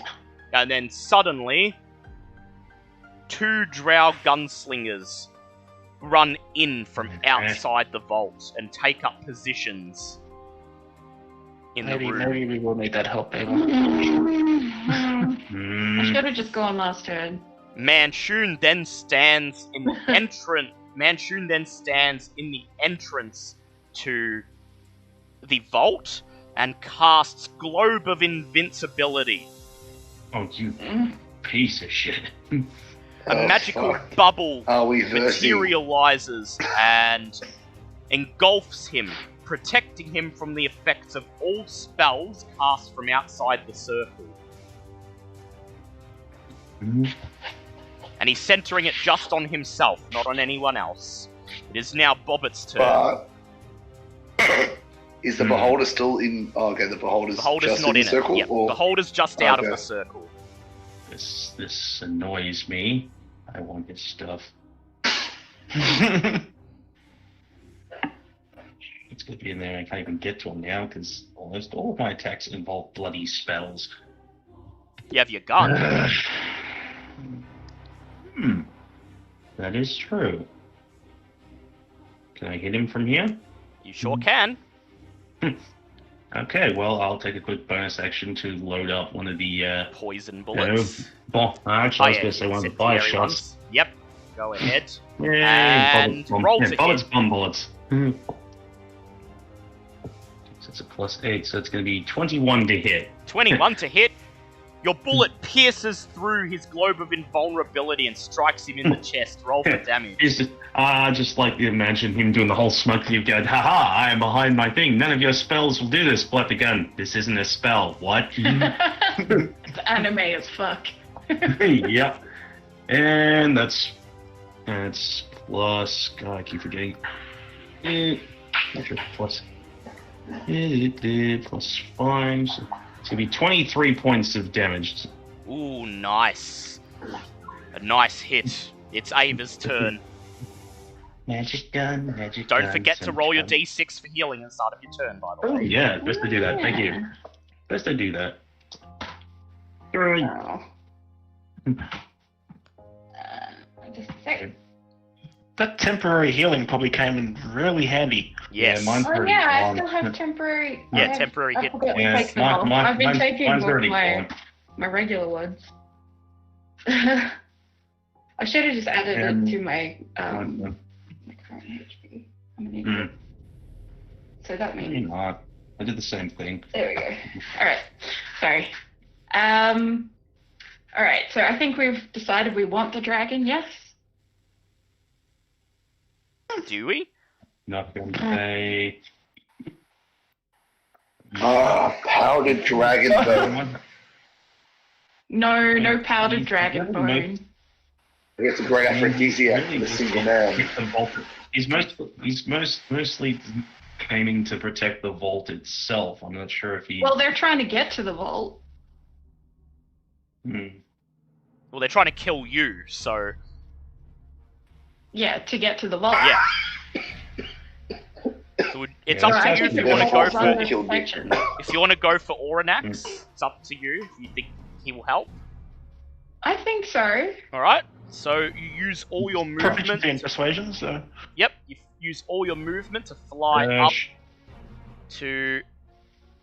up to the room. That's all your movement for this turn, Yep, because that 60 is. feet up. I think.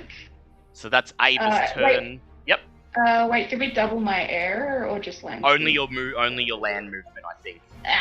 Okay. Damn it. Would you like to try to shoot an arrow at someone from up here? Because it is directly above the battlefield. Can I get inside the room, possibly? Yes you can. You dash into the room, and that's the end of your turn. Alright. Okay, I don't want to, get attention. Sir Lucian, please make a Constitution save to try to wake up.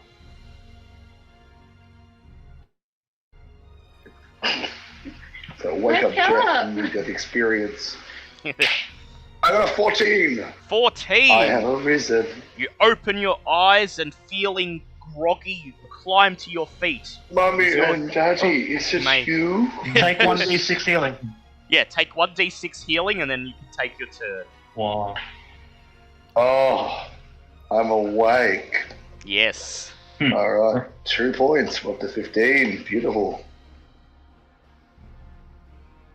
Okay, so am I at a disadvantage if I charge into No, you could. Manchu again? His globe does nothing against physical attacks. You could just charge right in there if you want. You can take it for a ride. Alright. You just gotta rush Sorry? in. And as you rush in, you get an attack of opportunity from Drow Gunslinger 1. Fires his gun at disadvantage because he's in melee range, so that's going to be a 17 on the first and 9 on the Jeez. other, so that's fine. Sir Lucian, you just feel the bullets bouncing off your shield as you charge up towards Manchun. Roll to hit with your sword. Manchun has a funny name. That is a 12. At 12. Unfortunately, that does not hit him, bouncing off his robe of the Archmage. You do have your extra attack. Go ahead and attack with your extra attack. I got a 20. 20, nat 20. Roll, yeah. You go, ah! Go in, roll your damage, and double it. Alright, let's do this.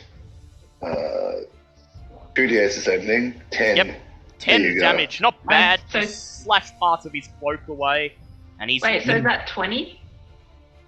Yeah, I got that 20.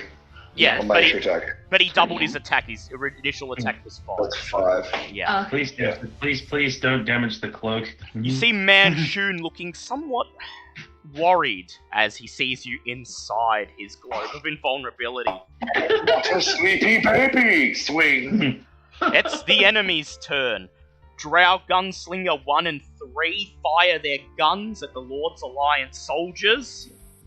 They hit and gun down 2 of the soldiers, leaving only 3. It's the Beholder's turn. It comes out from hiding, moves into the center of the room, drawing an attack of opportunity from Rainier. He nat 20s, hitting it for 12 points of damage. And then the Beholder lets loose its eye rays. The first one is a fire ray at Bulb. Bulb, you need to make a dex save, please. And you may make it with advantage because you are behind cover. Duck and cover. Aha! That is a 21. 21. Okay, Duck you only take and half cover. of the damage, so that's going to be 11 points of fire damage. Okay, now for concentration, is that, do I have to get an 11? Yeah, you or have to is get it an a 11. 10? You have to get an 11.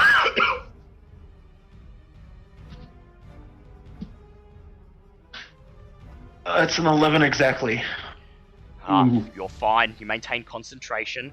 The second is a sleep ray at Bobbit. Bobbit, make a wisdom save, please.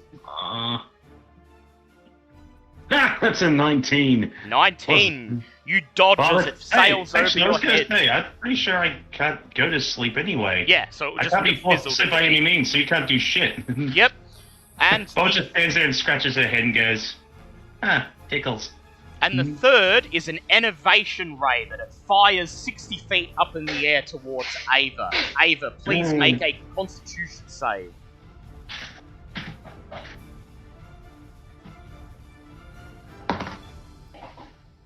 Okay, that is 17 plus 3, so 22, 21. Okay, yep. So you manage to avoid being hit by the bulk of the ray, and you only take 9 points of necrotic damage. Okay. Rainier rushes forwards, engaging the Beholder. He hits it for 8 points of damage. The 3 soldiers move up, and they get 4 guaranteed hits. And so that is 21 damage altogether from the soldiers. Damn. Malinar steps forwards and he runs forwards and casts Bark Skin on Bobbit. Oh? What do? You now have resistance to physical damage. Actually, Stone Skin, sorry, not Bark Skin. Yeah, he casts Yeah, I was Stone... going to say, Bark Skin's Yeah. 16 AC. Yeah. Yeah, I was gonna say, so Stone Skin that just keeps... Yep, you have Stone Skin. He touches your flesh, and it becomes as hard as stone until the spell ends. You have resistance to non-magical bludgeoning, piercing, and Sorry. slashing damage. Oh, sorry. Hooray! Bring it on, come on! Drow Gunslinger 4 steps forward, Alright, Moonshine. and he makes a shot against Bobbit. Bring it. He Bring it on, come on. rolls an 18, hitting Bobbit. Ow. Bobbit, you take 3 points of piercing damage with your resistance, plus 4 points of poison damage. Ow. Okay, it is Bulb's turn. Okay, well, nothing I can do is going to hit that Manchun piece of shit. So, Beholder? yeah, I'm gonna think I go for the Beholder. Yep. What's Bobbit's health? Bullets is at, on a scale of 1 to 50, we're at about a 32. Okay, so you're not doing too bad, and with that resistance, that's going to be good. So I'm going to step forward 1 square Yep. to the right 1 square, and I'm going to cast Dissonant Whispers on the Beholder. Ooh, okay, so the Beholder's gonna make his check. And he needs to beat a 15. He got a 5. Woohoo! Oh, great, now I don't bring up distant whispers. Whispers. I have so many tabs open right now. Yeah. Distant whispers at first level is, if it will load, 3d6 psychic damage. Ooh, go ahead and roll. Ooh. That's at level 1? Wow. Yeah. So that's 9 damage, but now it must move its movement range away from me. Yep, away from you. As the beholder moves away, Rainier and the soldiers get attacks of opportunity. Rainier Maximum. misses. Actually, you don't do Dang. attacks of opportunity from mobs, only Rainier. It moves away, moving to the opposite side of the room, as far away from you as possible. And then a healing word wouldn't hit Sir Lucian, would it? No, Because not he's from in here. the invincibility. Yeah, he's in the invincibility. What else do I have as... I don't have anything as a bonus action that I can use. So... that will be me done. I will move 5 Back feet in. back Yep, into the back hallway. in. Yep. Lovely. And as the beholder moves away from you, frightened, I'd like you to make a nature check, please, Bulb. Okie dokie. Oh, nat 20. Oh! As you get a good look at the thing as it moves away, you realise it's not actually a beholder at all, but a Gauth, sometimes known as a lesser beholder. So could I look up the stat sheet for that, seeing as I got a nat 20? If you like, go ahead. You may look up the Gauth. If Blinky consumes that, will it become stronger? No. Is this how this works? It's Right, new mission. Veska's turn. Blinky needs to eat a beholder. It's Veska's turn. She casts Blur on herself and then rushes into the globe of invulnerability and attacks Manchun with her. Oh, wow. Oh, wow, look at her go. She hits him for 4 damage. Wait, look at her go. Every bit counts. It is Manchun's turn. He steps Oh, dear. forwards, drawing an attack of opportunity from Sir Lucian. Sir Lucian, you may roll to hit him. Oh, When are you Okay. going from Vesker as Yeah, well? Veska next. Ah, 16. 16. Oh, You do hit him. just Go ahead and killing roll your damage. make him good. Oh, shit. Nat 20. Nat. Oh, Well, you don't get a nat No, 20. no, you gotta roll for your damage. no. You gotta roll your damage. no, Hit you him. already rolled. Oh, shit. Yeah, so just Well, the D8. Just for shits and giggles, there is a Yeah, there's your nat Because 20. You roll, it, idiot. you roll a net I 20. think 5 and- points. Oh, Manchun's out of the... Okay. Oh no, it Too comes with him. It comes with Oh, him. It's okay. just I can't Okay. move. Move with him. Oh, no. Oh, yeah, that was me. Let me 5 see. points of damage. 5 points of damage. Manchun passes his concentration check, unfortunately. Dang. Veska Did you gets roll an one- Did attack. you roll one when I shoot him before? Yeah, but he passed it. Veska, Yeah. I just didn't say. Veska gets an attack of opportunity. She nat 20s. She hits him Damn. for 18 points of damage. And he fails Oh. his concentration check. The globe of Oh. invulnerability. Oh, it just cracks the Dissipates. knuckles. Well, look who came back. As Bulb realizes that this is a Gauth, he yells out, "Do not kill this thing within melee range. Yes. Okay. It will explode." Okay. Does that mean that 15 you feet want away to from- like hunt it? Kill it at least 10 feet away from you. Manchun You raises kick his it, hand and then you shoot and it. casts a lightning bolt at 5th Oh. level. Oh, I need Bobbit to make a dex check, please. Oh no! Dex save. um, Don't hurt my bobbit. how's a 14 look? 14 is just a pass. Oh, thank God. I'll roll for Rainier, the soldiers, and Melanor. Rainier No. passes, Malinor passes, none of the soldiers do. Okay, here Soldiers comes Right, aren't they? the fifth level. Here comes the fifth level lightning bolt. Hello, darkness, my old friend. And then, okay, Bobbit, you take 15 points of lightning damage. Oh, Rainier I'm so and glad. Malinor each take 15. The soldiers each take 30, and they scream as they go down. I'm just glad you Here, said melt- 15. For half a second, I thought you cooked said flesh. 15. Bulb pulls out the scroll of Revivify, shakes his head, and puts it back in his pack. Yep. Ow. Okay, it is Bobbit's turn. That hurt, you jerk. Oh, collective use burning hands. What? Vesca and Solution are kind of directly in the line of fire. Do you still have that tentacle eating spell, the 3 tentacle thingies? Yes, I do. Though someone is definitely going to need to heal me because that last shot hurt. Although I do have to take my.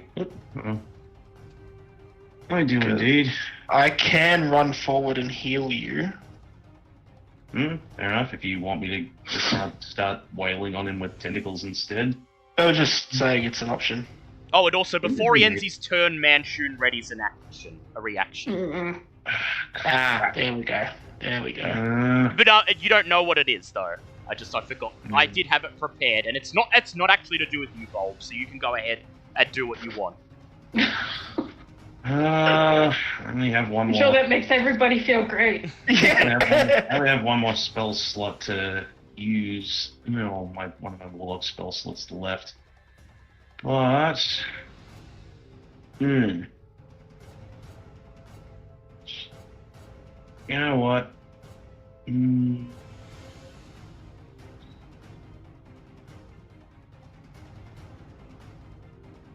Actually, I do have something I could work with here, since there's a large group, and Bobbitt's gonna pull out her wand of magic missiles. Ooh, yes.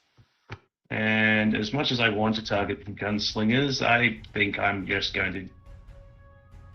Yeah, no, we'll go complete hammer and tong on Mr. Manchun here.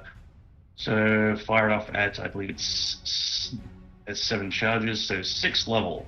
Yep. So that will be A lot.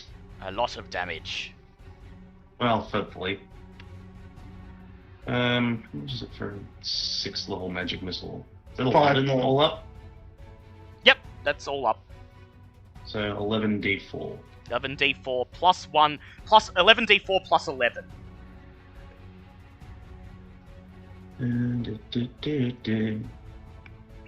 All of That's that. going to be 35 points of Ooh. force damage there. Basically, yeah. You see the missiles slam into Manchun, nearly knocking him off his feet. He looks at you, his bloodshot eyes filled with pain and hatred. But wants that staff. Yeah. It is Ava's turn. Ava shall continue going for the dragon. Yep. Rush down the spiral staircase and arrive in the main vault, and that's And I will yell out. You begin yelling out as soon as you reach there, but that's your movement for this turn done. Yeah. So far, you get no response. Oh no! At Okay. least he can fly faster than me. Yeah. It is Sir Lucian's turn. He can fly faster than you, don't worry. I would bloody hope so. He's a dragon. Yep. Yeah. I'm He just will. a bird. Alright. Alright. Let's see where I am. Down the Okay, bottom. closest to me is Manchun, currently engaged with Vesca. Oh. Yep. Or you could finish off Drow Gunslinger 1 here. Because he's nearly Yeah, dead. let's put him out of. Let's do that. Let's put him out of his misery. Okay, roll to hit him. Alright, come on, that 20. Hey, 16, that's alright. Plus your strength. That's a hit. Roll for damage. Roll your d8. Alrighty, get me little D8 out. Type in a few little words. And that is a 6. You insert your blade under the plates of his armor and he gurgles as he dies. Yay! Gurgler. It's the NPC's turn. Rainier rushes towards Manchun, and this triggers his reaction. As a reaction, he casts Power Word Kill on Rainier. He holds out his hand and simply says, "Die." And then a flash of green light extends from his staff. It hits Rainier in the chest, and without even a breath, Rainier falls to the ground, dead. He just straight up a vodka down his ass. On the bright side, Power Will Kill. I called it. My knowledge. You wielded it. Yeah, I was gonna say, on the bright side, Power Will Kill is an extremely powerful spell, so I'm guessing that's when he was saving his 9th level spell for. Yep. The bastard. He was gonna. Whoever charged at him was gonna get it. Oh, I'm really glad I didn't use the tentacles. Yeah, That would have sucked. Drow Gunslinger Ooh. 3 raises his gun and Ooh. fires at Sir Lucian. I could have died. You could have. And that's a nat 20 to hit with the gun on Sir Lucian. Solution might die. Sir Lucian takes 22 Again. piercing damage plus 30 poison damage. I think Sir Lucian goes down. No. Yeah, Oh, he's gee. definitely down. Yep, Shot so through make the your- heart. Make your Down and first, not out. make your first death save, Sir Lucian. Shot through the heart. This saves D20, isn't it? Yeah, Yeah. and if you get above 10, that's a pass. 16. You pass, and I'm sure Bulb will revive you next round. Drow Gunslinger 4 runs through the foyer, aims his gun at Bulb, and fires. Ooh. Bang! And that is a 14 to hit, so Bulb is fine. Yes, my armor class is 15. Yeah. You see him raise the gun and you duck as he fires. Boom! I'm 2 feet tall, so how can he see me past Melanor? Speaking of Just ricochets Melanor, off the floor. Melanor rushes over, stands between Drow Gunslinger 4 and the Gouth, prompting an attack of opportunity from Drow Gunslinger. You That's fucking gonna be idiot. What are you doing? disadvantage. What are you doing, Melanor? Gun. Yeah, I'm doing Melanor. Ready? Fires, Buddy? and that's a 23 to hit Melanor with his pistol. Melanor takes 7 points of piercing damage, 8 points of poison damage. Melanor casts Thunder Wave. Ooh. Okay. Shit. The Gouth and the Drow both fail their death saves. The Drow is knocked 5 feet away, still alive. X. And the Gouth begins to shriek in pain. You see its bulbous mass beginning Get out to of there, Melanor. vibrate. Get out of there. Get out of And there. Get out of there. Get out of there. Boom! Get out of there. It releases a wave of magical energy exploding towards Melanor. God damn it, I really didn't need to go get the fucking dragon, did I? Especially if there was a thunder wave. The thunder wave would have alerted it anyway. Well, you don't know. Maybe he can't hear Unfortunately. down there. Maybe he can't hear down there. And that is... Oh, Melanor Well, if failed he does his get save. alerted, he can carry me up. Melanor Wouldn't the Thunder takes Wave put- 10 points of damage. He is still up. Oh, Oh phew. my god. Oh. Manchun Yeah. sees the Gouth explode and he says, "No! My familiar!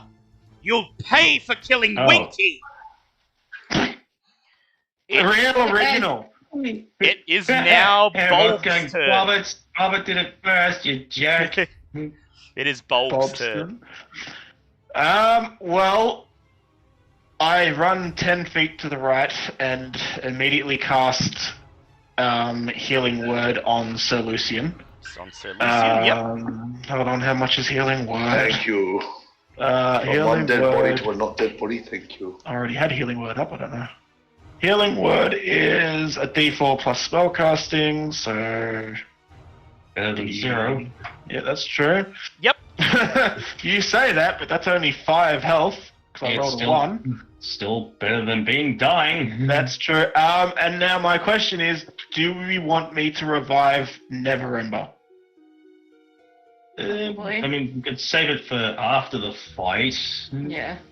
Yeah, but we only have a minute and there's no guarantee that this will be over. Isn't a minute like 6 turns? Yeah, a minute is 10 rounds, so... Yeah. Okay, well, if that's the case, I'm going to use my last first level spell to cast Dissonant Whispers on Manchun. Very well. He's going to yeah. make his save. And that is going to be a 21 on his save. Yeah, he saves, but he still takes half damage. Still takes It half just the doesn't damage. hit me. Dance again. And some always just remember the spell just reminds me of freaking Careless Whisper.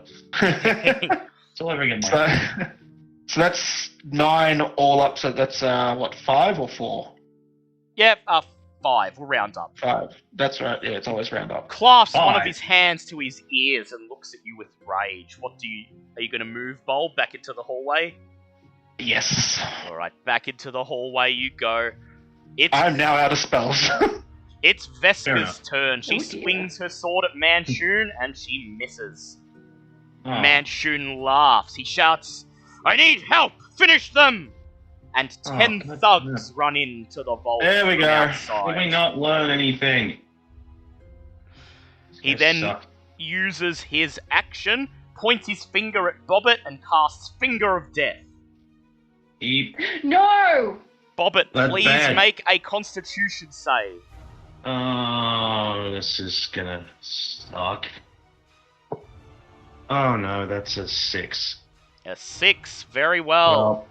That's... You take Oh dear. Good thing you got 50. those diamonds. You take 58 points of necrotic damage, and you go Well- down. Make a death save. Ooh. That sucks. See you, everyone. Have a good night. DM1. And Go to that's a a fail doctor. on my first... Please do. Please get yourself looked at, mate. Oh, my Yeah, no, Bobbit dear. failed their first death save. Yep, Bobbit Son failed of a her bitch. first death save. Very well. It is now Bobbit's turn. Make another death save. Oh, okay, just... Come on, 15, so that's 1 and 1. 1 and 1. Okay, it's Ava's turn.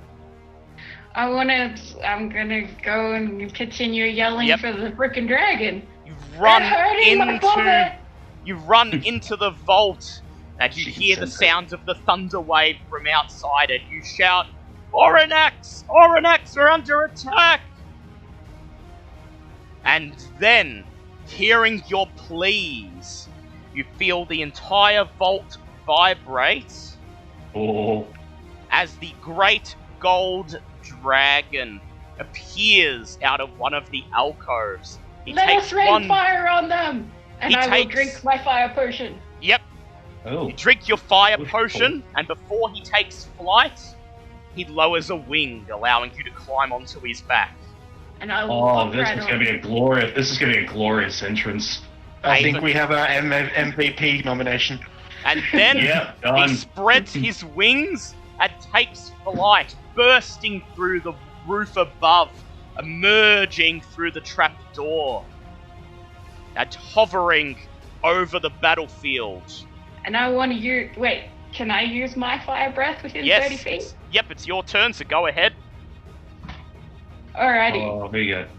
So what do I got? The target must make a DC 13 Dexterity saving throw. I say can you roast the thugs, like, in one go with that? We can try. Go ahead. Wait, I don't think I would completely roast them.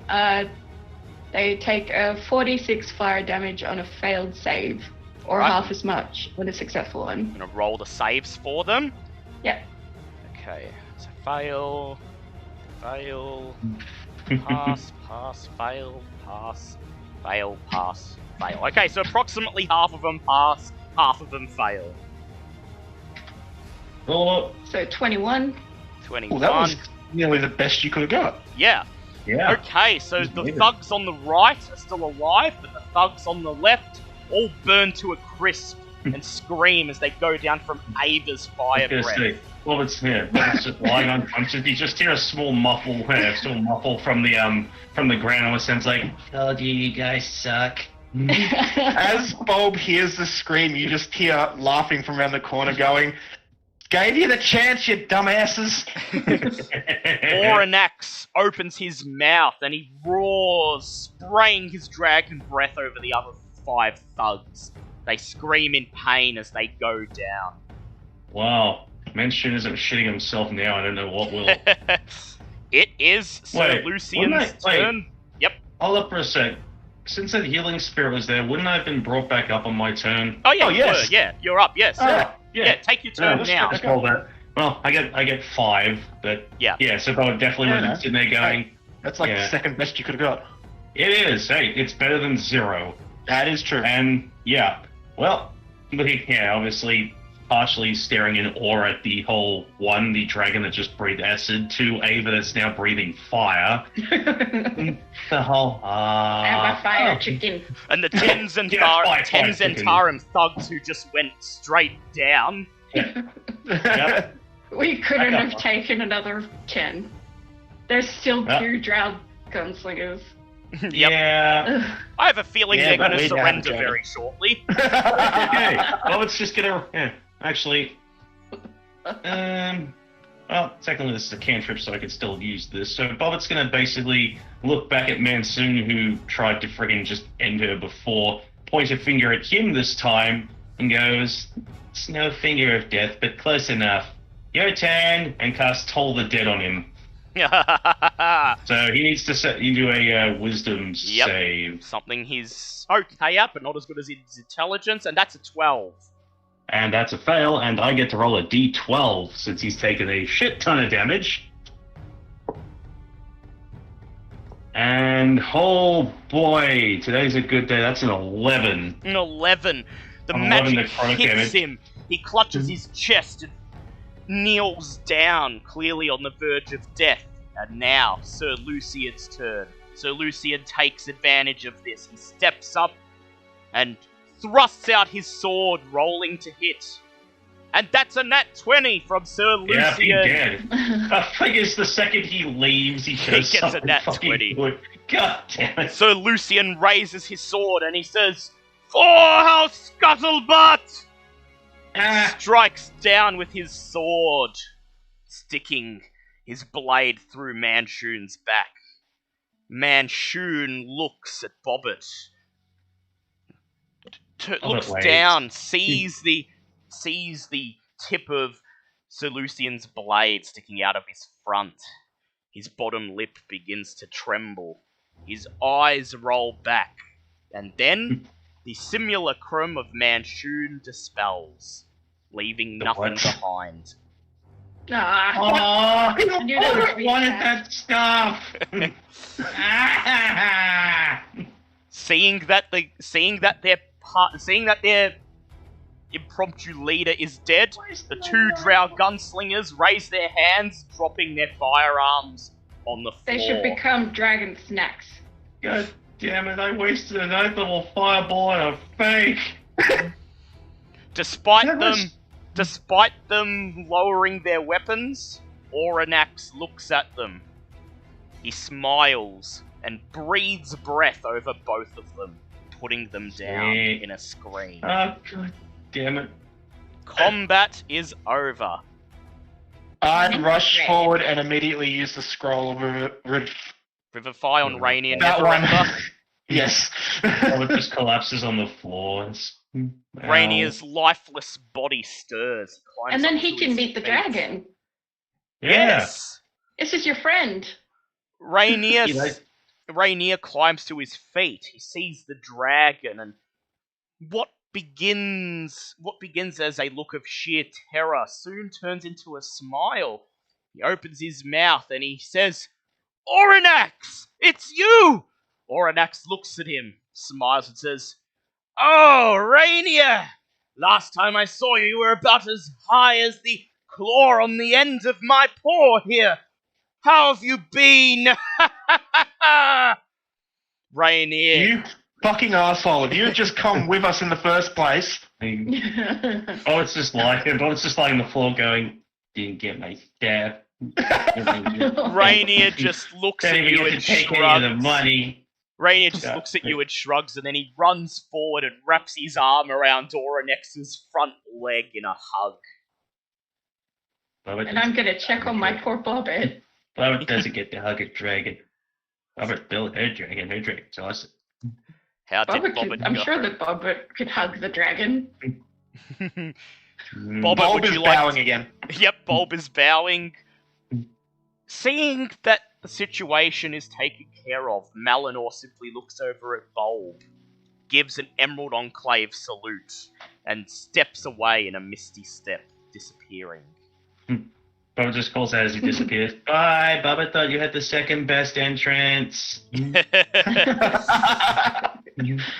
It was what he was, not gonna lie, the tornado of leaves was really cool right until the fucking dragon showed up. Oranax just put it out there, you can't really stop that. Oranax looks at you each in turn. He looks down, notices Rainier hugging his leg, and then he gives you all a look that seems to say, "Ah, come on." Yeah, I was gonna do that, like, really, really tired, like, little kid shuffle over to him and just goes in for a hug. Bulb is still prostrating himself on the floor. Okay. And so, the Vault of the Dragons is under your control.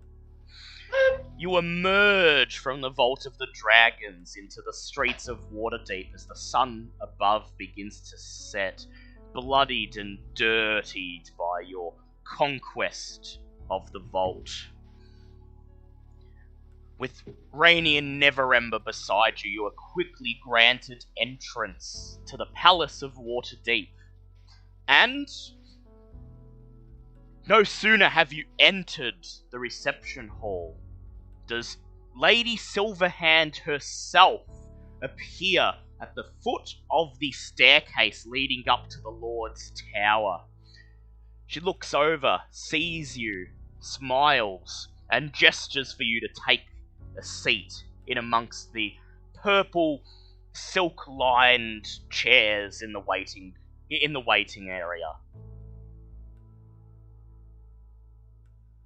And so, you debrief. I think that the dragon will have a very good case for getting to stay. Yep. Yes. And so, you debrief Lady Silverhand on what transpired in the vault, how you gained entrance, foiled the traps, convinced Oranax to let her claim the gold as long as at least one of you accompanies her into the vault, how Manshun's simulacrum led the Zentarum into the vault in one last-ditched attempt to wrest the treasure from your grasp, but failed, and finally, of Ava's heroic charge into battle astride the back of Oranax, rescuing the party from what may have been almost certain death. Hearing your story, Layrul congratulates you on your triumph.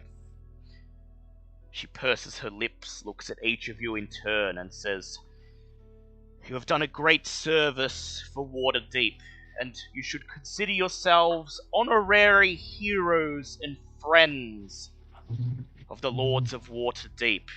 You shall be welcome whenever you are in the city, and should you ever require a favor from the city of Waterdeep, I, and," she looks from left to right, "the masked lords owe you any assistance we can render."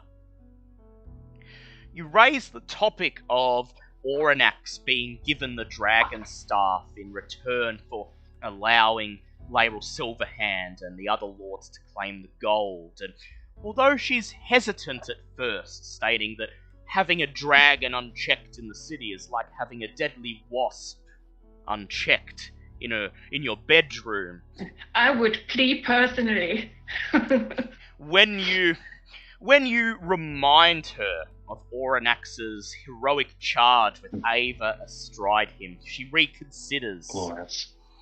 And she says, "Very well, tell the dragon he shall have the vault as his permanent residence. He shall keep the dragon staff in his possession, and the lords shall fashion another one, in case there is ever a need to allow another dragon into the city." She says, "But I will ask you to take full responsibility for Oranax. He has given you his word that he means no harm to the city, and indeed, in dire circumstances, may be counted upon to defend the people of the city, to provide an honorable and heroic intervention against the forces of evil.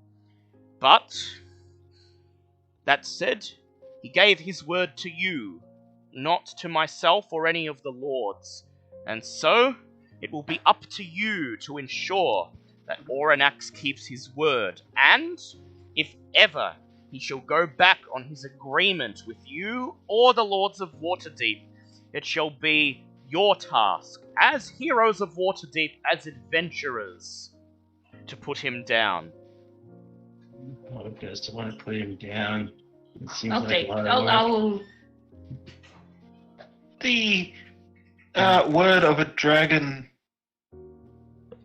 to Queen Bobbit be enough to potentially make her a masked lord?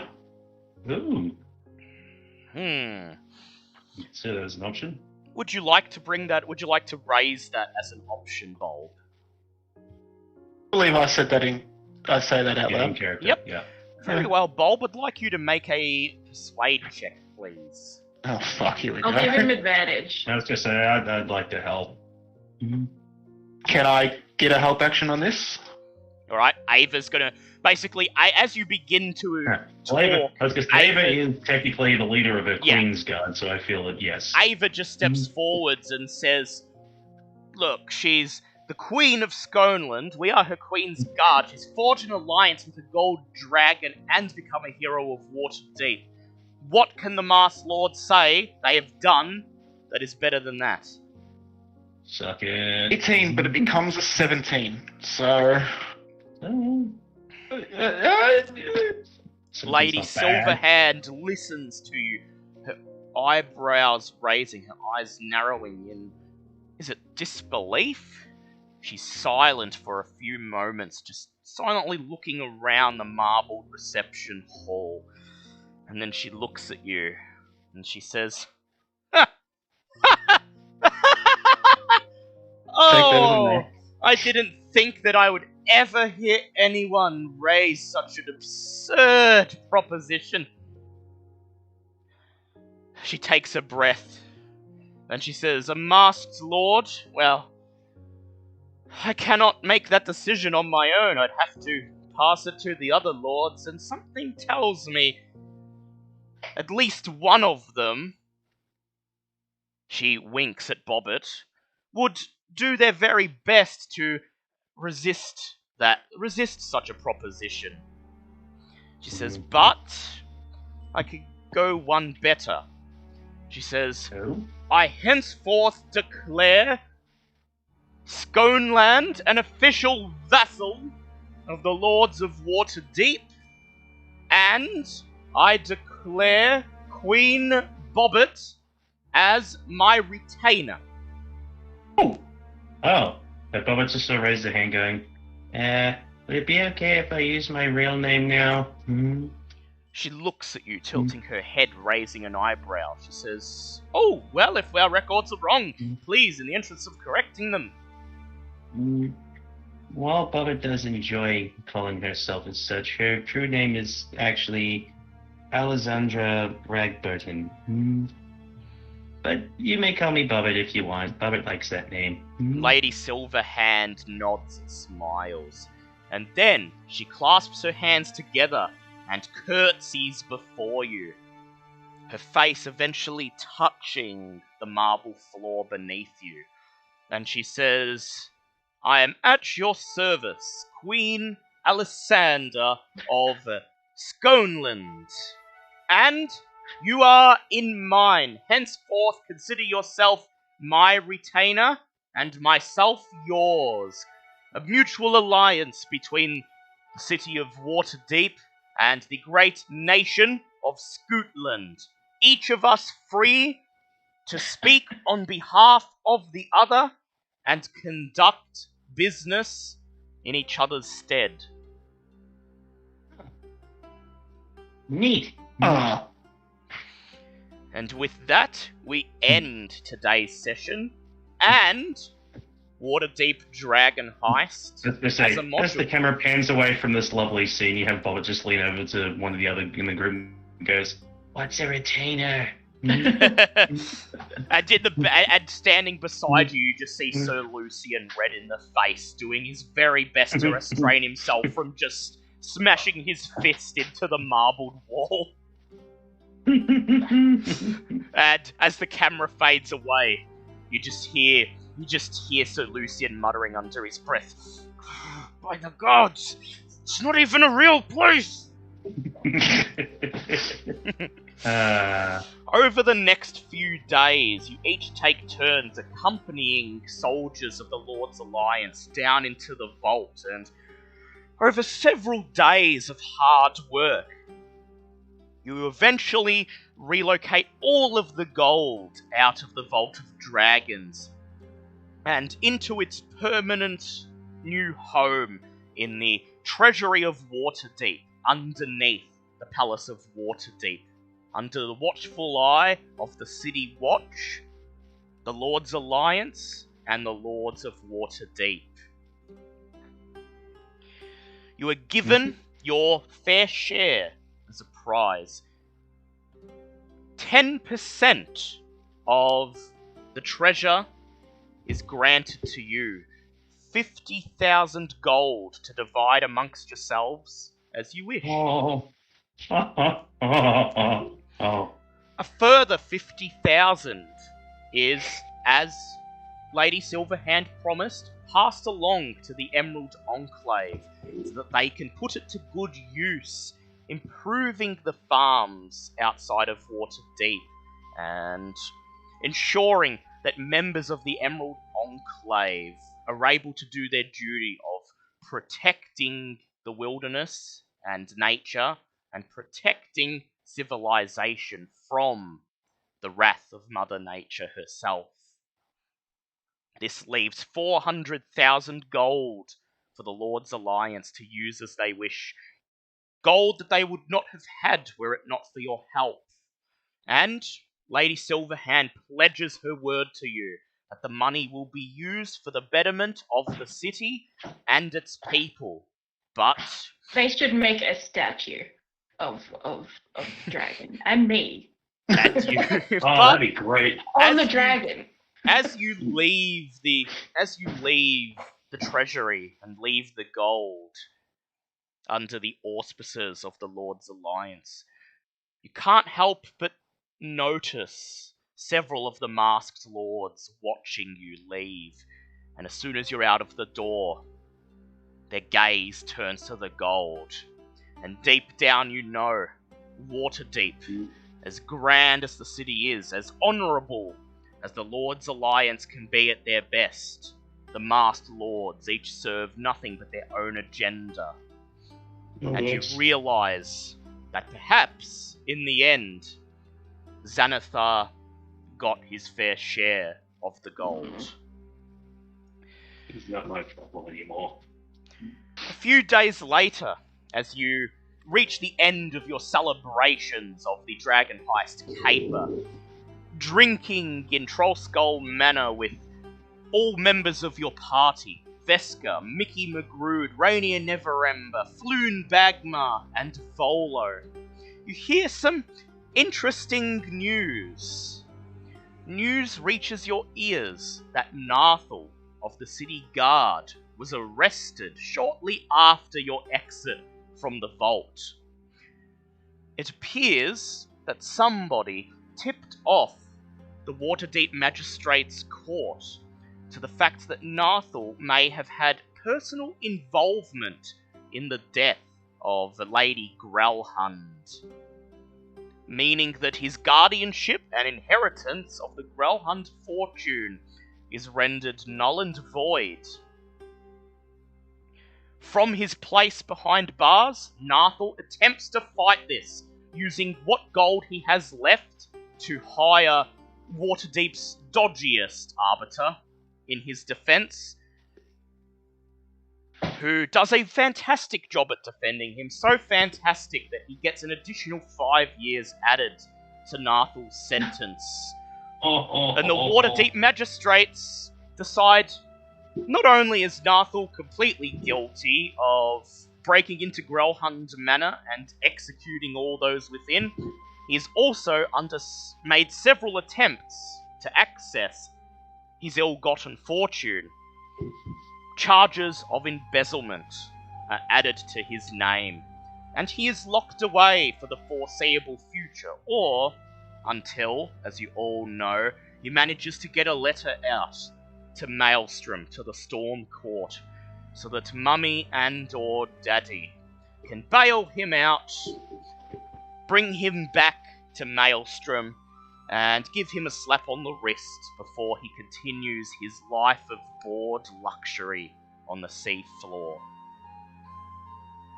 And with that, your adventure is over.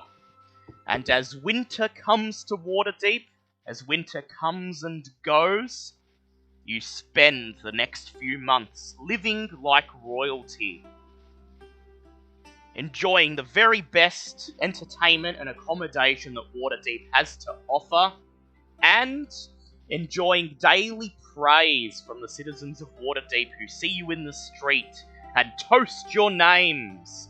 Heroes who saved Waterdeep from the ongoing tyranny of the previous Open Lord. Thus ends Waterdeep Dragon Heist. You each gain a point of inspiration, plus your 50,000 gold to split amongst you as you wish. Yeah. Are we splitting that amongst 5 ways for Veska, the NPC, or are we splitting it 4 ways? Veska's not required, so 25,000. Alright, make it 12. no, 12,000 each, yeah. 12,500. 12,500. 12,500. Yeah, each. Yes. Holy Which is still shit! just hot diddy dan daffodil.